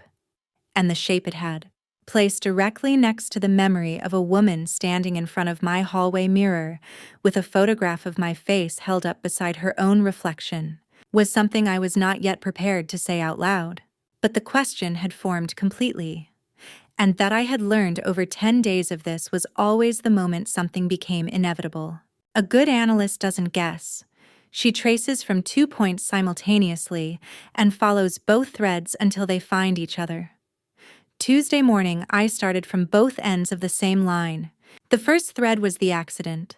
The police report from Newark, New Jersey had been filed as a matter of public record following a 3-vehicle incident on Route 1 on the date Clara had given as the origin of her injury. Obtaining it required nothing more than a formal records request and 48 hours. It ran to 4 paragraphs of standard incident documentation, with 1 field note entered by the responding officer at the scene. No significant ocular trauma observed. Subject ambulatory and oriented upon arrival. Transported to University Hospital Newark for precautionary evaluation. The hospital file arrived through Marcus Webb's office that same morning, obtained through the formal legal records channel as part of the developing divorce file. The attending physician's clinical assessment was approximately 1 page. Clara Sterling, 31. Left orbital contusion minor. No hemorrhage. No corneal involvement. No detected vision compromise. Discharged at 14:42 following standard observation period. Prognosis: full resolution expected within 14 to 21 days.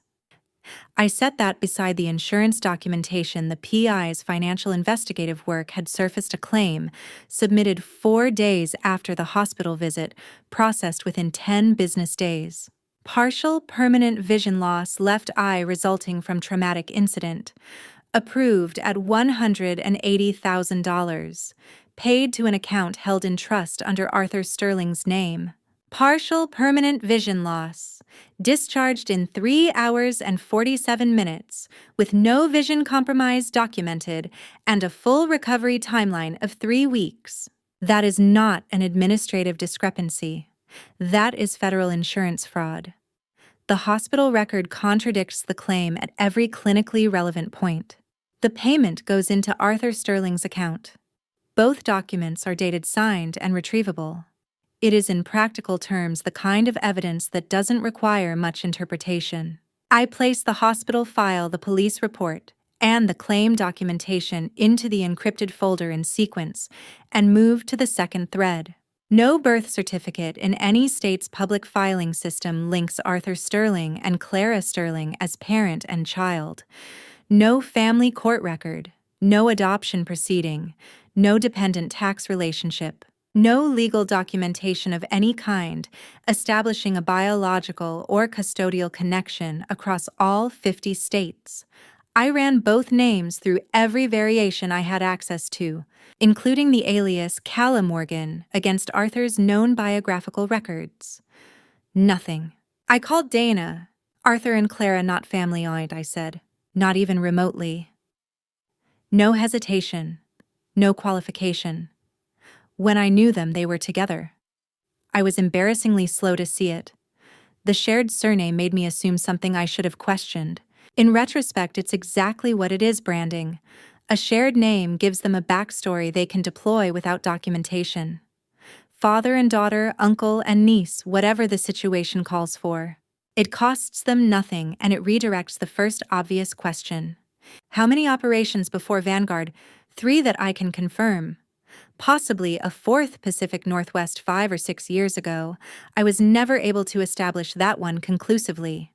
They select targets carefully, large enough to justify the operation's investment, structurally complex enough that the money can be routed through layers of legitimate-looking activity before anyone looks at the pattern. I thanked her and opened the board communication archive Harrison had delivered that morning. The thread began at month 8. Julian, at some point during the previous spring, had replied to an email from Arthur Sterling's private domain using his corporate account. One reply from a company address. One reply was enough. The compliance monitoring system had captured the full outbound chain from that moment of contact, attaching 14 months of incoming messages to Arthur's single corporate email response in Julian's archive. 27 emails, 14 months. Every 2 weeks with the regularity of a scheduled report. The subject line of each one was identical. Phase update subject confirmed. I read it 4 times before I set the phone down.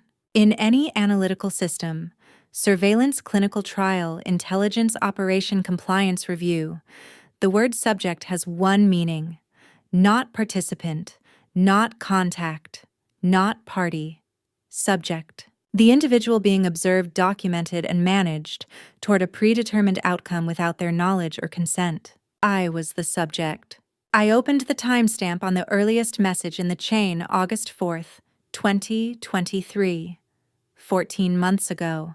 Harrison had called me in February 2024. That phone call which I had understood from the moment I answered it as the beginning of a carefully considered process had taken place 6 months after Arthur Sterling began sending bi-weekly progress reports to Julian about the status of an operation already underway. 6 months before I was offered the position, someone with knowledge of a confidential board deliberation had told Arthur Sterling that Elena Vance was on the list. Not confirmed, the board's formal decision came later, but on the list under consideration, worth beginning the preparation for. Board selection processes for senior executive roles are not discussed in public filings or external briefings. They happen in closed committee sessions, in conversations between members that stay off the record as a matter of professional obligation. The The circle of people who knew in August 2023 that I was being considered for this role was very small. Someone inside that circle had passed information to Arthur Sterling. I sat at my desk for a while after that, looking at the date on the first email and did not add it to the encrypted folder. Instead, I wrote it out longhand on a fresh sheet of paper, the way I used to write things I needed to hold carefully, August 4th, 2023, 6 months before, and underneath it a question I didn't yet have the answer to who in that room told him. That evening, I came home to a dark apartment and did not turn the lights on. I placed my bag inside the door, left my coat on, and stood in the kitchen while the motion sensor waited 11 seconds for evidence of substantial movement, and then gave up and turned the overhead light off. I stood in the dark and did not prompt it to reconsider. From the guest room at a volume that carried clearly without the household's usual ambient noise, I heard Clara's voice, and Julian's shorter, quieter response, and Clara again. She was describing the apartment. Not approximately precisely, the width of the entryway measured in steps, the distance from the kitchen island to the dining table, the slight resistance in the bathroom door handle when turned without lateral pressure, the specific angle at which the hallway closet sits when left partially open, and exactly what portion of the living room that angle reveals. Room by room, feature by feature, without a pause, without a correction, without the faint imprecision of someone retrieving a living experience from memory. Julian asked something I couldn't fully hear. Clara answered immediately. This was not the organic recall of a person who has spent 11 days in a space and absorbed it through repetition. This was retrieval of organized information, sorted, indexed, and accessible in the specific manner that preparation produces, rather than the manner that habitation produces. There is a difference, and I had spent enough time in both modes to know which one I was listening to. She was not remembering the apartment. She was demonstrating that she had already finished memorizing it. In the dark of my own kitchen coat still on, I thought, this is not a woman learning a space. This is a woman learning a person. My proportions, my sightlines, my habits, the quiet architectural grammar of how I move through a life I built before she existed inside it. All of it. Committed to the kind of memory that serves a purpose I could now almost name completely. Almost. Before I reveal what Elena found inside that locked drawer, and what 4 years of silence had been hiding in plain sight, comment, open it if you're still with me. A gentle note: parts of this story are fictional, built to carry something worth hearing. Any resemblance to names or places is coincidental. I worked from home that Thursday. I told Julian I had a migraine, the first deliberate lie I had given him in 5 years of marriage. It was a small one. It was also the only one I needed. I stood at the kitchen window and watched the street below until I heard the elevator mechanism engage and release on his departure at 8:14. I counted to 30. Old habit. The same instinct from the morning I had installed the camera. The trained patience of someone who has learned that the space immediately after a departure is not the same as the space 2 minutes after one. Then I went into his home office and sat down at his desk. I had known the password since year 2. 6 digits entered with the slight inward lean of someone who believes privacy is a function of not being observed, rather than a function of genuine security. I had never had reason to use it before Thursday morning. The laptop opened. 15.5 gigabytes of stored data.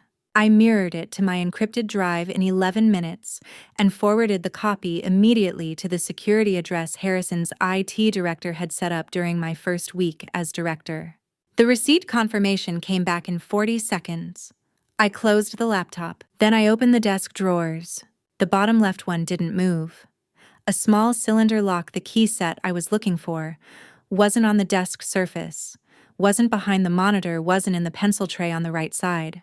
I walked to the kitchen and took the backup ring from the labeled hook beside the refrigerator, the system I had organized in year 1, every room's spare key sorted by function. The kind of household infrastructure that a person doesn't think about after it's been installed. The second smallest key on the ring fit the desk. The drawer opened. A manila envelope unscaled and unlabeled lay face up on the drawer's interior. I brought it to the desk surface and lifted out the first document. Medical letterhead from Dr. Emil Voss, Private Practice, Bratislava, Slovak Republic. Patient identification CAS. A procedure log covering 4 years in dated clinical entries. The earliest October 4 years prior. The most recent 9 months ago. I read each entry from the beginning. Rhinoplasty, structural reduction, nasal bridge, and tip projection. Primary objective target alignment. Outcome 94% alignment achieved. Orbital rim reduction, left side primary correction, right secondary. Recovery 12 weeks. Outcome 91% alignment. Mandibular reshaping, lateral width reduction, bilateral. Recovery 16 weeks. Outcome 96% alignment. Jawline contouring, anterior projection modification. Recovery 10 weeks. Outcome 93% alignment. I set that page down and looked at the next entry. Partial vocal cord modification register and resonance calibration. Primary objective pitch and timbre convergence toward target reference. Follow-up assessment indicated. Outcome 88% alignment. I read the last entry twice, then a third time. Vocal cord modification, register calibration, convergence toward target reference. Not a cosmetic program, not a reconstructive program, a convergence program, every procedure expressed in percentage alignment with an external benchmark. Every outcome measured against something specific and measurable, something that held its proportions constant across 4 years, while Clara's were modified toward it. Something with a fixed voice register that Clara's was being tuned to approach. I thought involuntarily of Julian sitting at the kitchen island on Tuesday night. I couldn't shake the feeling I'd heard her voice somewhere before. He had said it while describing me. While describing the voice he'd heard through an intercom panel 1 floor above his own office, he'd said it as though it were puzzling, as though the familiar sound coming from an unexpected place had disorientated him. He had heard Clara's voice being tuned toward that register for months, and then he had heard the original. I set the procedure log aside and lifted out the next layer. Photographs. Printed to 8x10 dimension, clean and professional, the output quality of a dedicated surveillance setup, not a casual camera phone. 23 images, every one of me. Several I could place a company function in the autumn of last year. The leadership dinner in April. The lobby of the building on a Monday morning. Captured from what must have been street level with a telephoto adjustment. Some I could not place specifically, a sidewalk angle from an elevated position I couldn't identify, a window shot from a neighboring building during what appeared to be a standard working afternoon. One had been taken from street level looking up through the glass of the 4th floor, my former analysis office face clearly visible in profile. Seated at a desk I had occupied for 3 years before this month.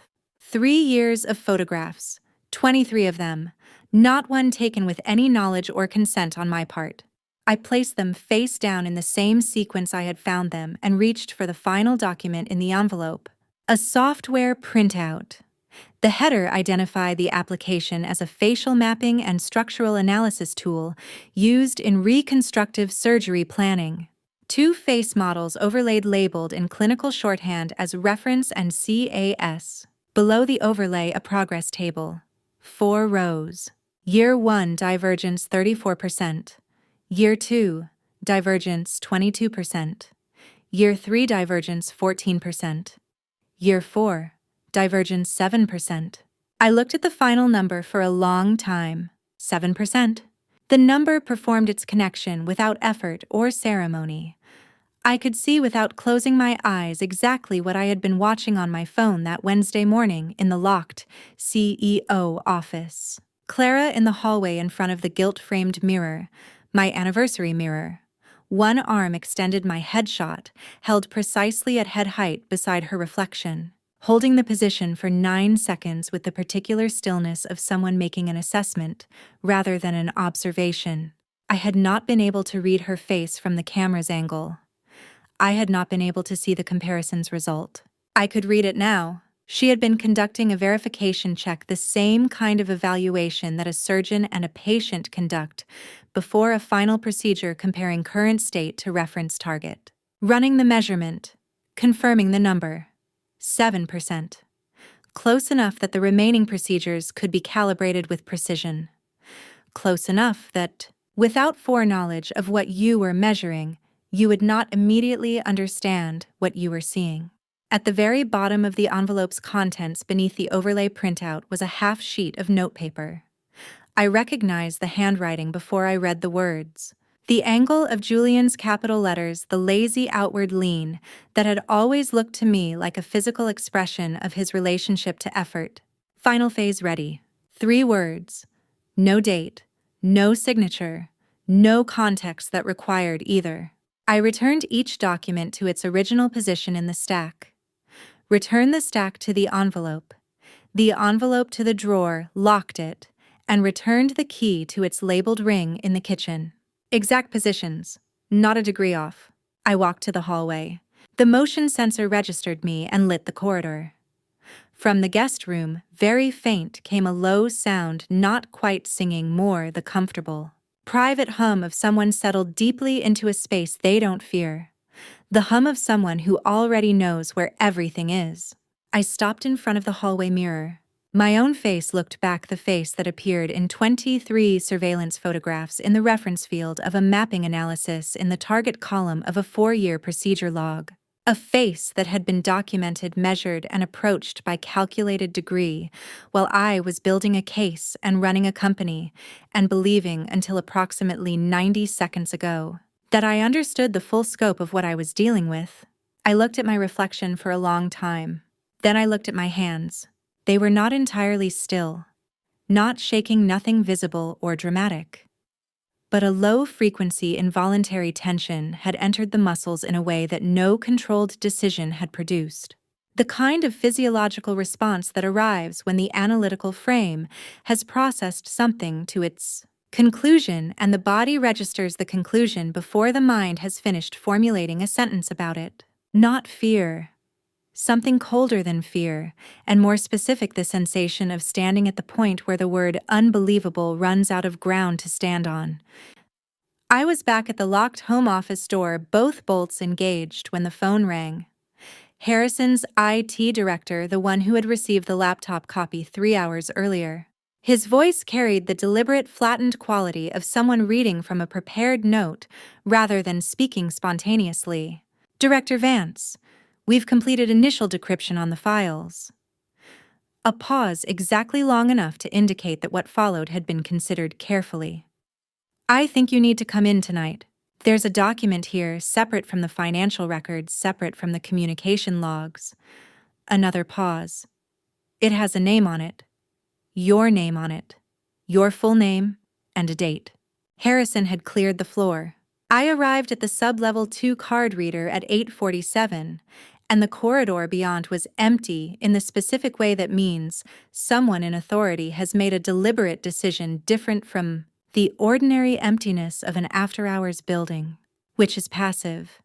This was a cleared space. A skeleton of indicator lights ran along the server racks in alternating blue and white, and under that light, every surface had the quality of something being documented. Harrison stood at the far end of the central aisle with a folder on the table in front of him and both hands at his sides, and nothing in his expression I could read. "We've been through it twice," he said. "Start at page 1. The folder held 43 pages. The cover sheet read, Project Meridian Phase Implementation. Prepared for distribution. AS Authorized Recipient J. V Classification, Internal Operational. I read it from beginning to end without stopping. Then I turned back to page 1 and started again. 18 months of behavioral and psychological documentation formatted with the precision of a professional assessment rather than personal observation. Daily schedule patterns across 4 seasons. The variation between office-based and remote days. My pre-meeting preparation habits. My communication cadence with board members versus operational staff. The specific topics that caused me to recalibrate midway through a conversation. Trigger points, response patterns, social network mapping cross-referenced by intimacy and access. Principal contributor J.V. Julian's notation style. I recognized the shorthand in the sourcing annotations. A second contributor, listed twice as BC Behavior Consultant, no name given. At the close of the profiling section, a line I had partially anticipated. Profiling commenced 14 months preceding current date. Initial targeting authorization confirmed via internal advisory source. Internal advisory source. No name. No description beyond the designation. I looked at Harrison across the table. The mole. Yes, he said. Not identified in this document. I'm working on it separately. The surgical program appeared here, in summary 4 years of documented procedures, consistent with the files I had read in the manila envelope hours earlier. The stated operational objective was written in one paragraph, with the particular efficiency of a document designed for people who need to implement, not deliberate.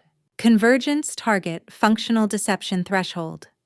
Sufficient for consistent positive identification under facial recognition systems at standard office lighting, in combination with stolen access credentials and demonstrated professional behavioral knowledge.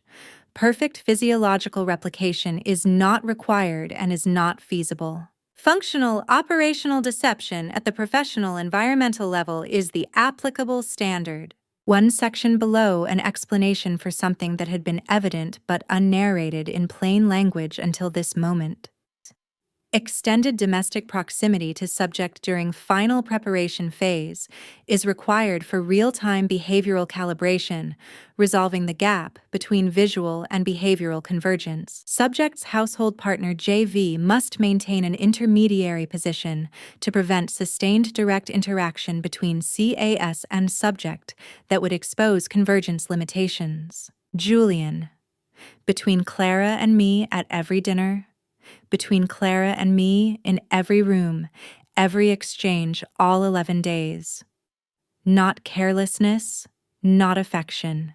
A designed operational function described in a document with a classification marking on its cover page. Elena Vance, following her formal public inauguration on October 23rd, the press-attended ceremony. Not the internal board notification would be transported within 48 hours to Clearview Psychiatric and Residential Care in Delaware County, northern New York State. She would be admitted as Jane Marsh. The supporting documentation was already prepared: a fabricated Social Security record, a forged state identification, and a clinical intake history, documenting executive-level decompensation consistent with the subject's publicly known professional profile. I read the next section twice. Arthur Sterling had contributed $4,200,000 to the Clearview Endowment over 6 years and held 2 of 5 seats on the facility's private governance board. The facility maintained a residential building, the western extension of Building C, that did not appear in the New York State Office of Mental Health Licensing Registry, was not subject to state audit cycles, and generated no external reporting.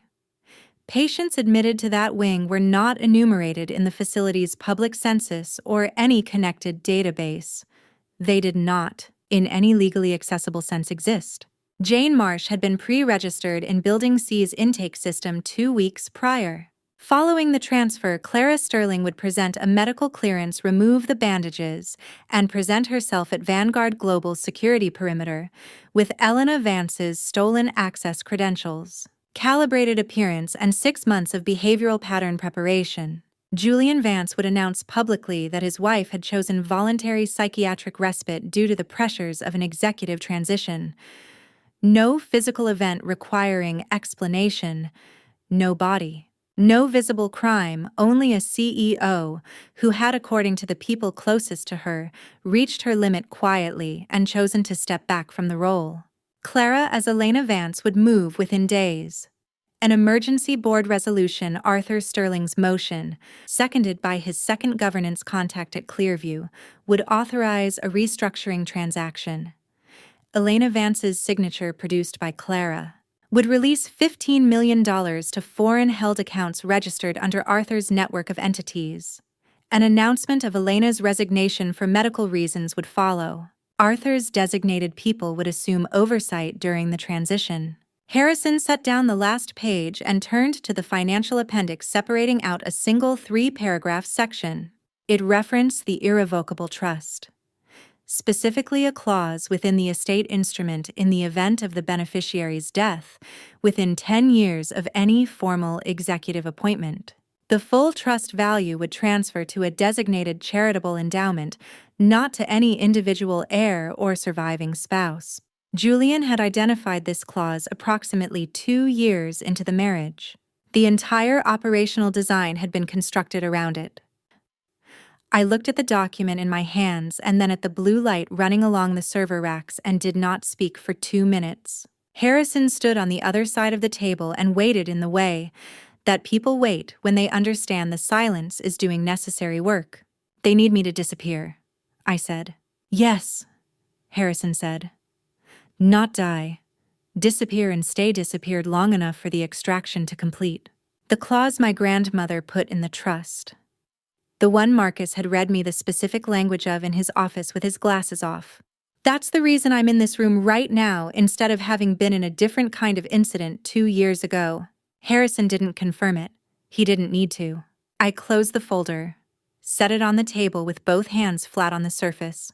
"October 23rd is in 6 days, I said. "Their window opens 48 hours after the ceremony, which means you have approximately 8 days from tonight. Then, we don't follow their schedule." I looked at him directly. "We follow mine. I need the FBI contact tonight, tomorrow morning at the latest. Rochelle Kane," he said. "Financial Crimes Division.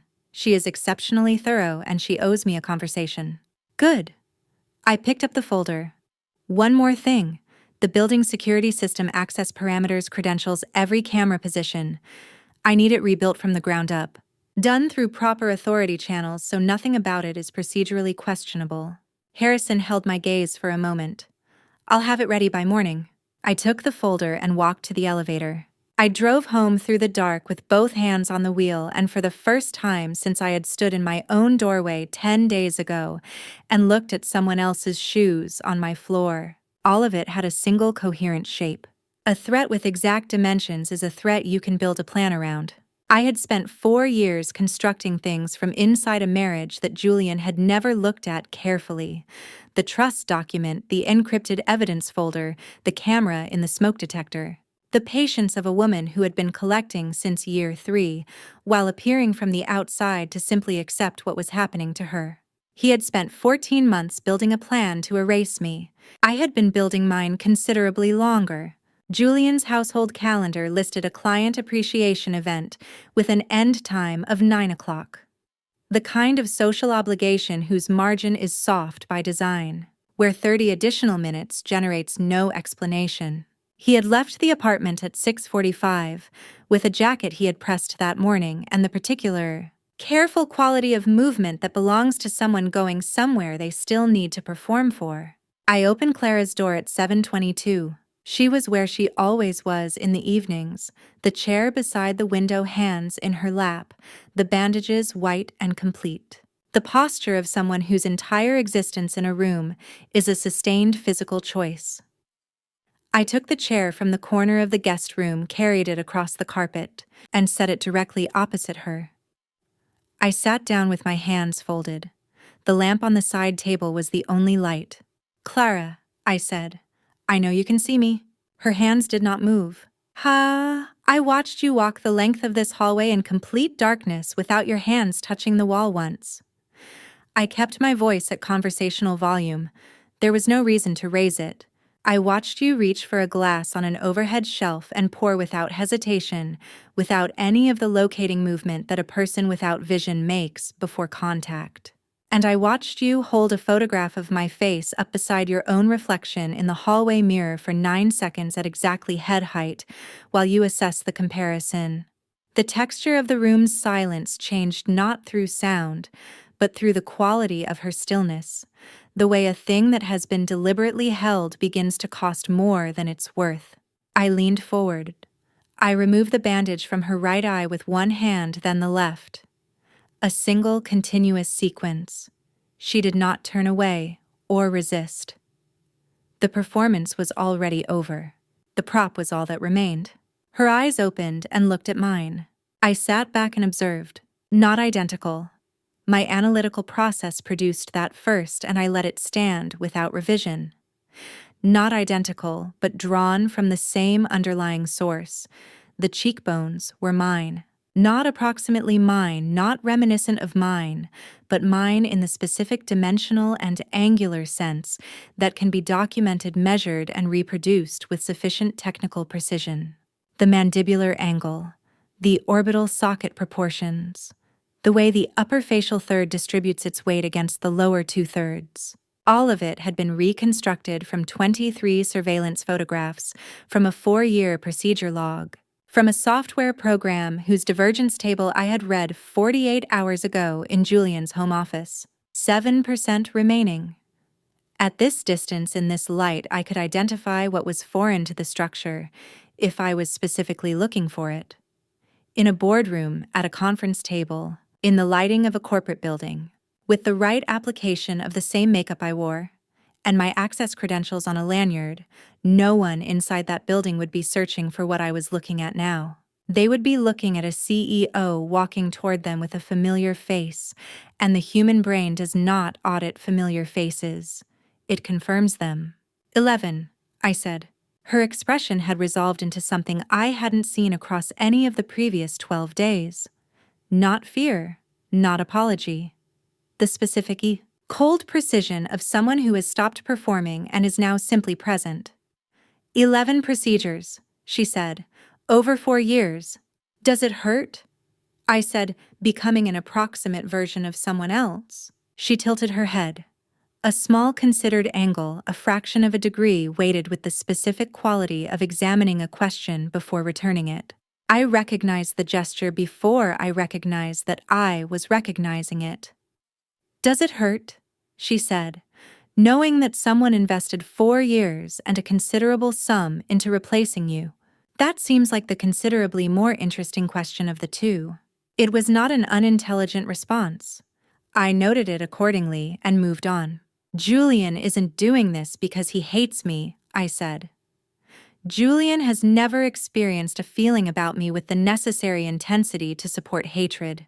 He's doing this because I represent the most efficient barrier between him and the outcome he was offered. That's a meaningful distinction.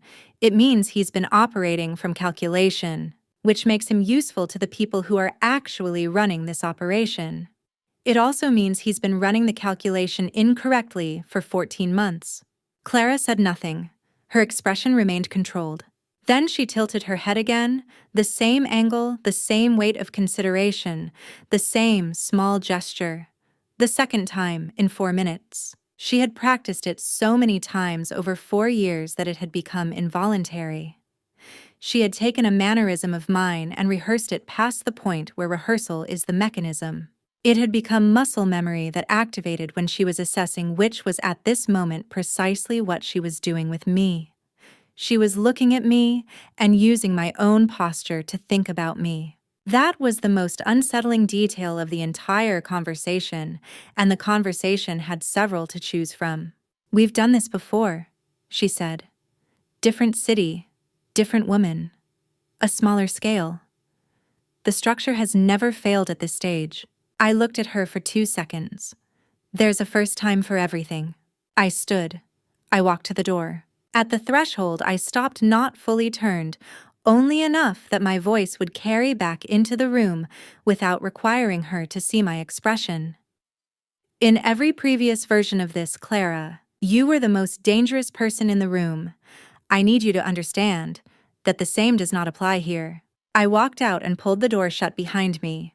I went to the desk in my home office and opened a notebook, a physical one, the kind that doesn't autosave to a server, and I wrote for 3 hours and 7 minutes without stopping.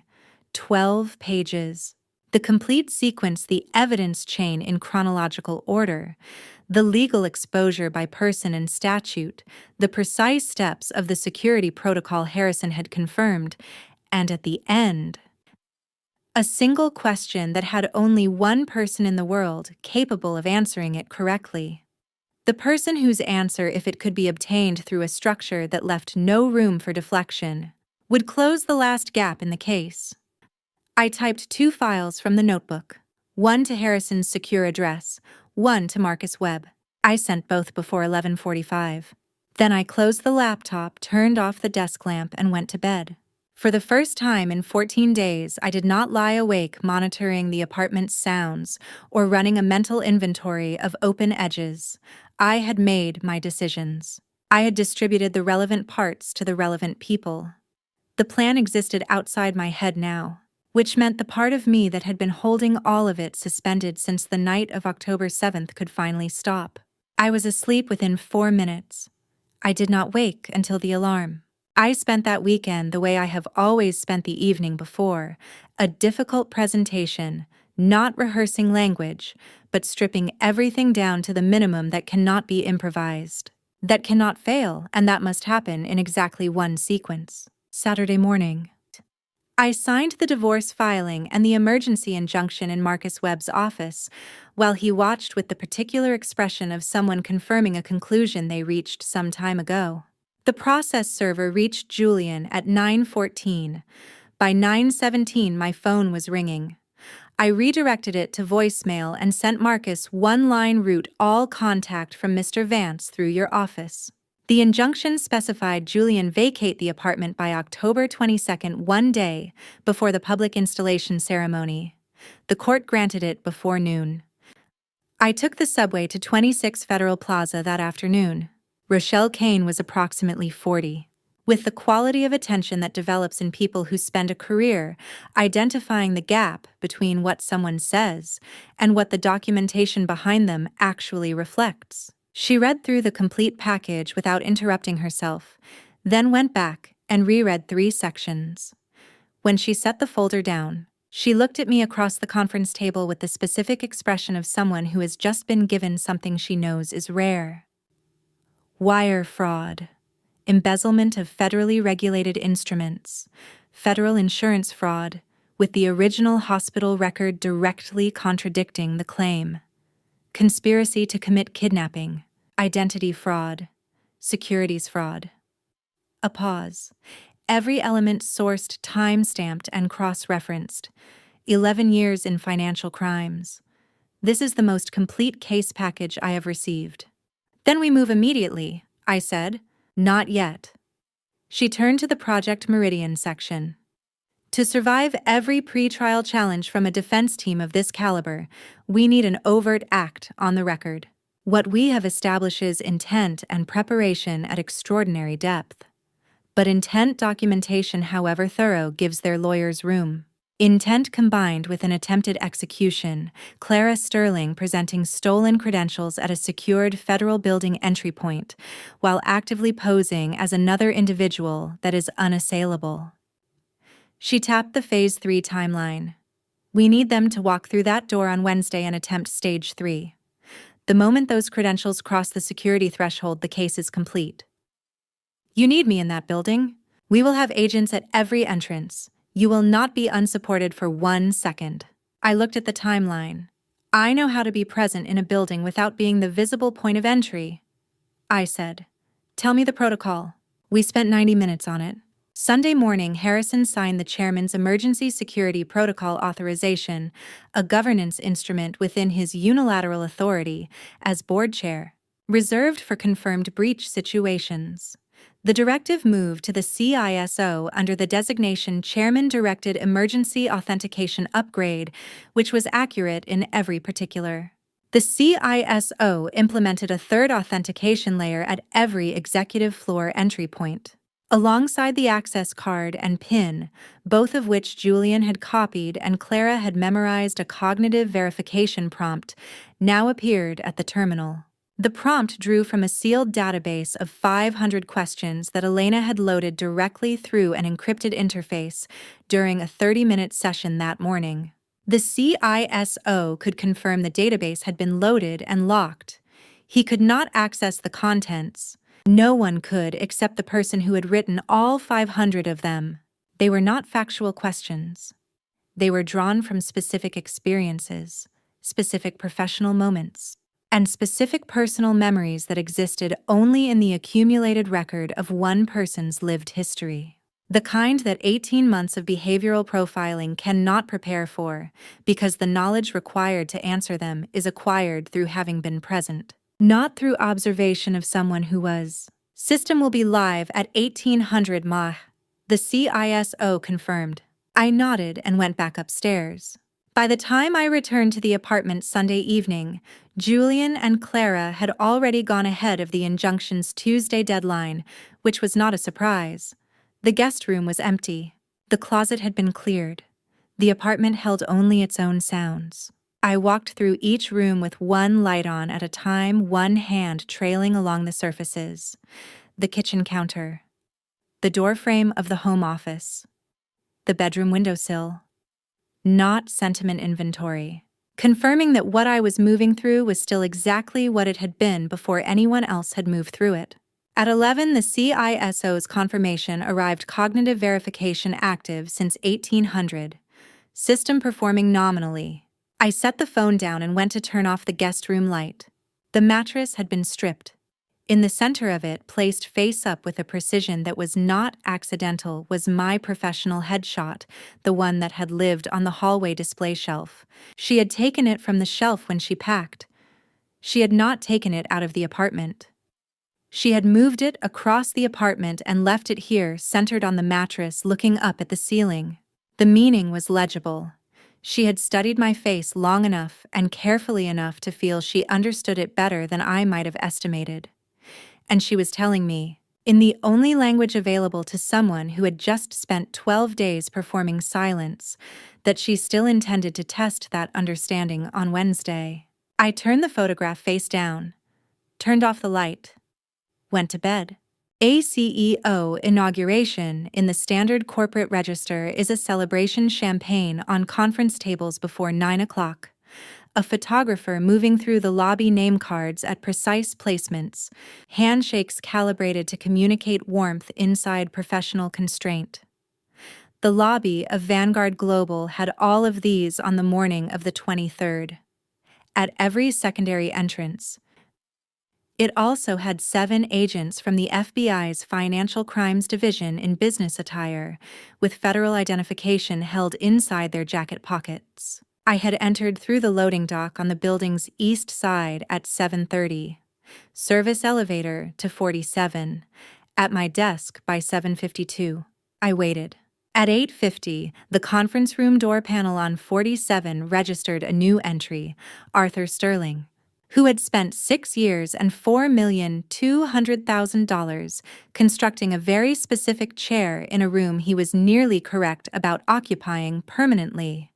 He sat down, poured a glass of water from the credenza, and waited for his operation to conclude. Julian and Clara entered the main lobby at 8:55.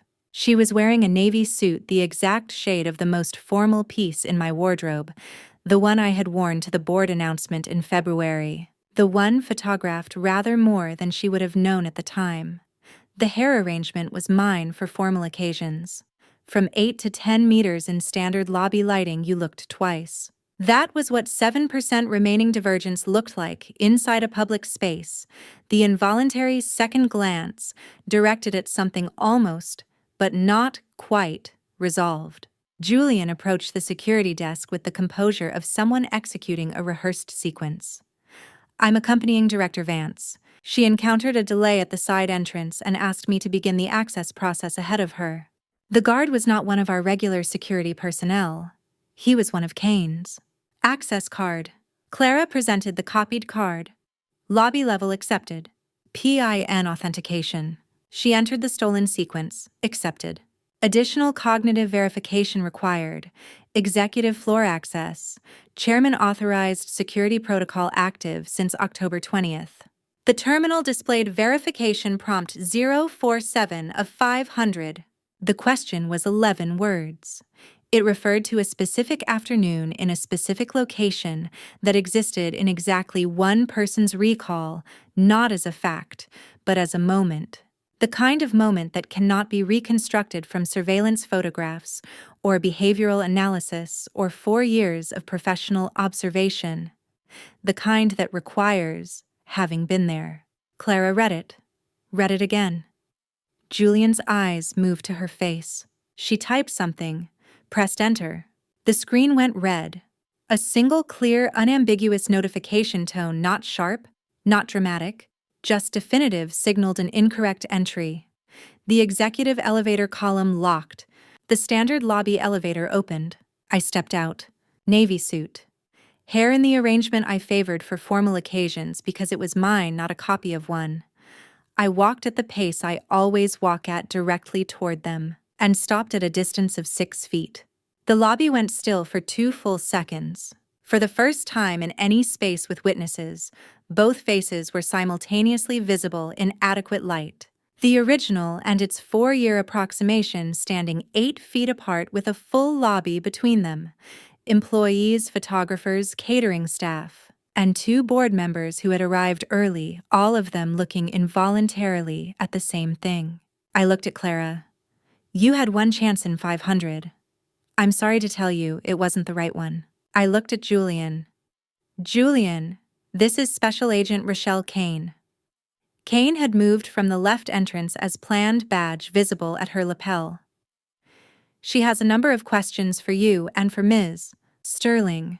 None of them concern today's agenda. In the conference room on 47, Arthur Sterling received 2 agents and the same introduction in the same 40-second window. Julian's composure departed without any outward performance, not dramatically, simply completely, the way a structure loses integrity once the load-bearing element is removed. What remained in his voice when he spoke had nothing managed about it. 5 years, Elena. I put 5 years into this, and you— 5 years, Julian? He stood still for 1 second. He understood what those 3 words accounted for. Kane's team moved. I turned and walked to where Harrison was standing at the far end of the lobby beside the event photographer, who had somewhere in the previous 4 minutes stopped documenting the champagne table arrangements and started documenting something considerably more consequential. Harrison fell into step beside me as the elevator doors parted. From somewhere behind us, the clean mechanical sound of handcuffs engaging. I did not look back. Arthur is in custody, Harrison said as we ascended. The board is secure. He paused. Dana Marsh called this morning. Elena.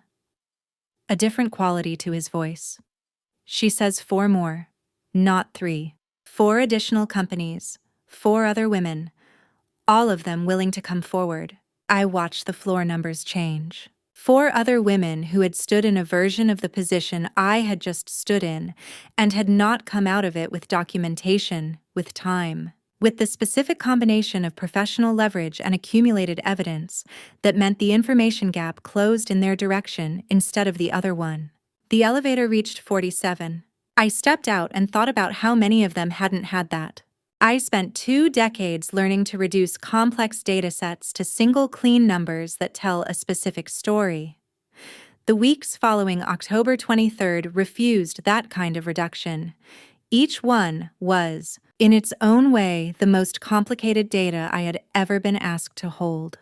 That afternoon, I returned to the executive floor and made a brief statement to all staff assembled in the lobby.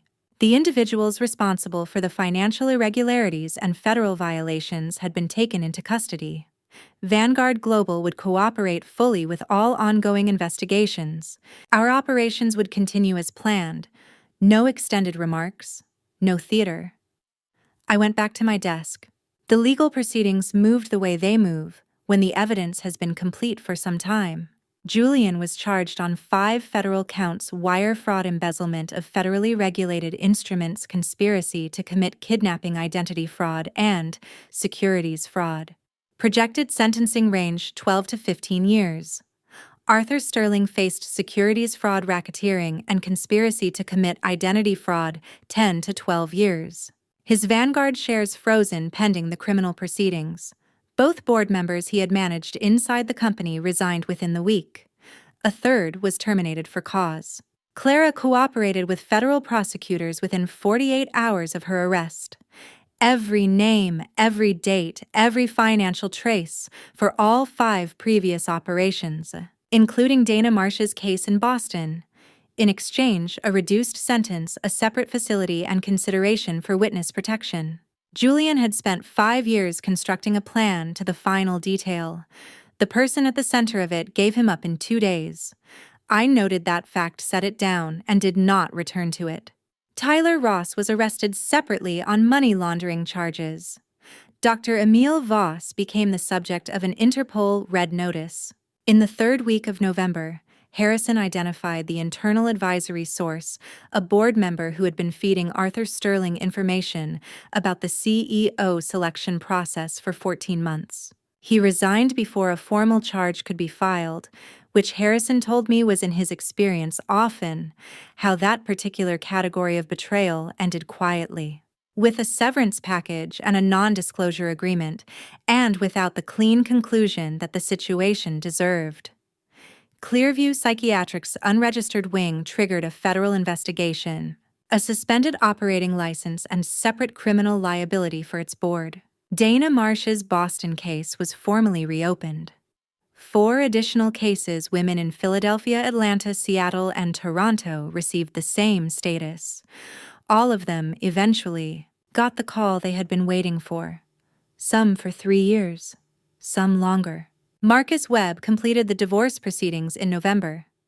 The Upper West Side apartment remained in the irrevocable trust exactly as it always had been.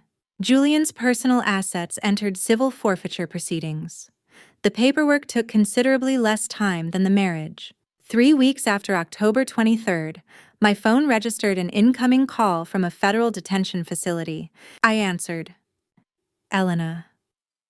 His voice had shed every calibrated quality it had carried for 5 years. What remained underneath was something older and considerably less constructed. I was going to give you the world. If you'd been less. He couldn't locate the end of it. Less what Julian, a long silence on the line. You weren't going to give me the world, I said, quietly and meaning it. You wanted to give me a world you controlled. Those have never been the same offer. A pause. I'm sorry. I know that's what you're feeling. I did not say I forgive you. I did not say I don't. I had no interest in performing either. I ended the call the way you end any call, with a gentle pressure on the screen and the line going quiet. On a Tuesday in mid-November, I was at the corner office desk with the late western light coming across the upper floors of Midtown at the angle that makes the city look assembled rather than grown. I opened a new document, typed a title for the next quarter's strategic report. Then I stopped for exactly a moment and looked at the skyline. 5 years. And I was here. Still myself, the only version of Elena Vance that had ever existed, and the one that would continue. Not through luck, not as any function of revenge, but because in all 5 of those years, even in the dark beside a man who believed he was watching someone stand still, I had not stopped building, had not stopped learning, had not stopped becoming the person that all of it was slowly and without announcement making me into. I turned back to the screen and started typing. She was not the woman they thought could be replaced. She was the woman who had always understood that no one can take what was never theirs to give. 5 years of family betrayal taught me something I didn't expect. Silence is not the same as surrender. I won't pretend I did everything right. Family betrayal at this scale changes you, and family revenge looks clean from the outside, but costs something on the inside that doesn't always return. My advice: don't wait 5 years the way I did. Build your evidence early. Trust your instincts. And the moment something feels wrong, tell someone. Running this race alone was my most dangerous mistake. I've come to believe God placed these people in my path not to break me, but to prove I was already unbreakable. Family revenge is never the real destination. Reclaiming who you were before someone tried to rewrite you, that is. Because family revenge and family betrayal are 2 sides of the same wound, and what closes it is truth, not retaliation. If this story moved, you share it with someone who needs to hear it. Drop a comment below, and if you haven't subscribed yet, this is your sign. Thank you from the bottom of my heart for staying until the very last word. Before our next story, some narratives contain fictional elements constructed for educational purposes. If that's not the content for you, we respect that completely. Step away. Choose what serves you and know there's no judgment in the door. I appreciate you taking the time to watching this. I'll be back with another story soon. See you next time.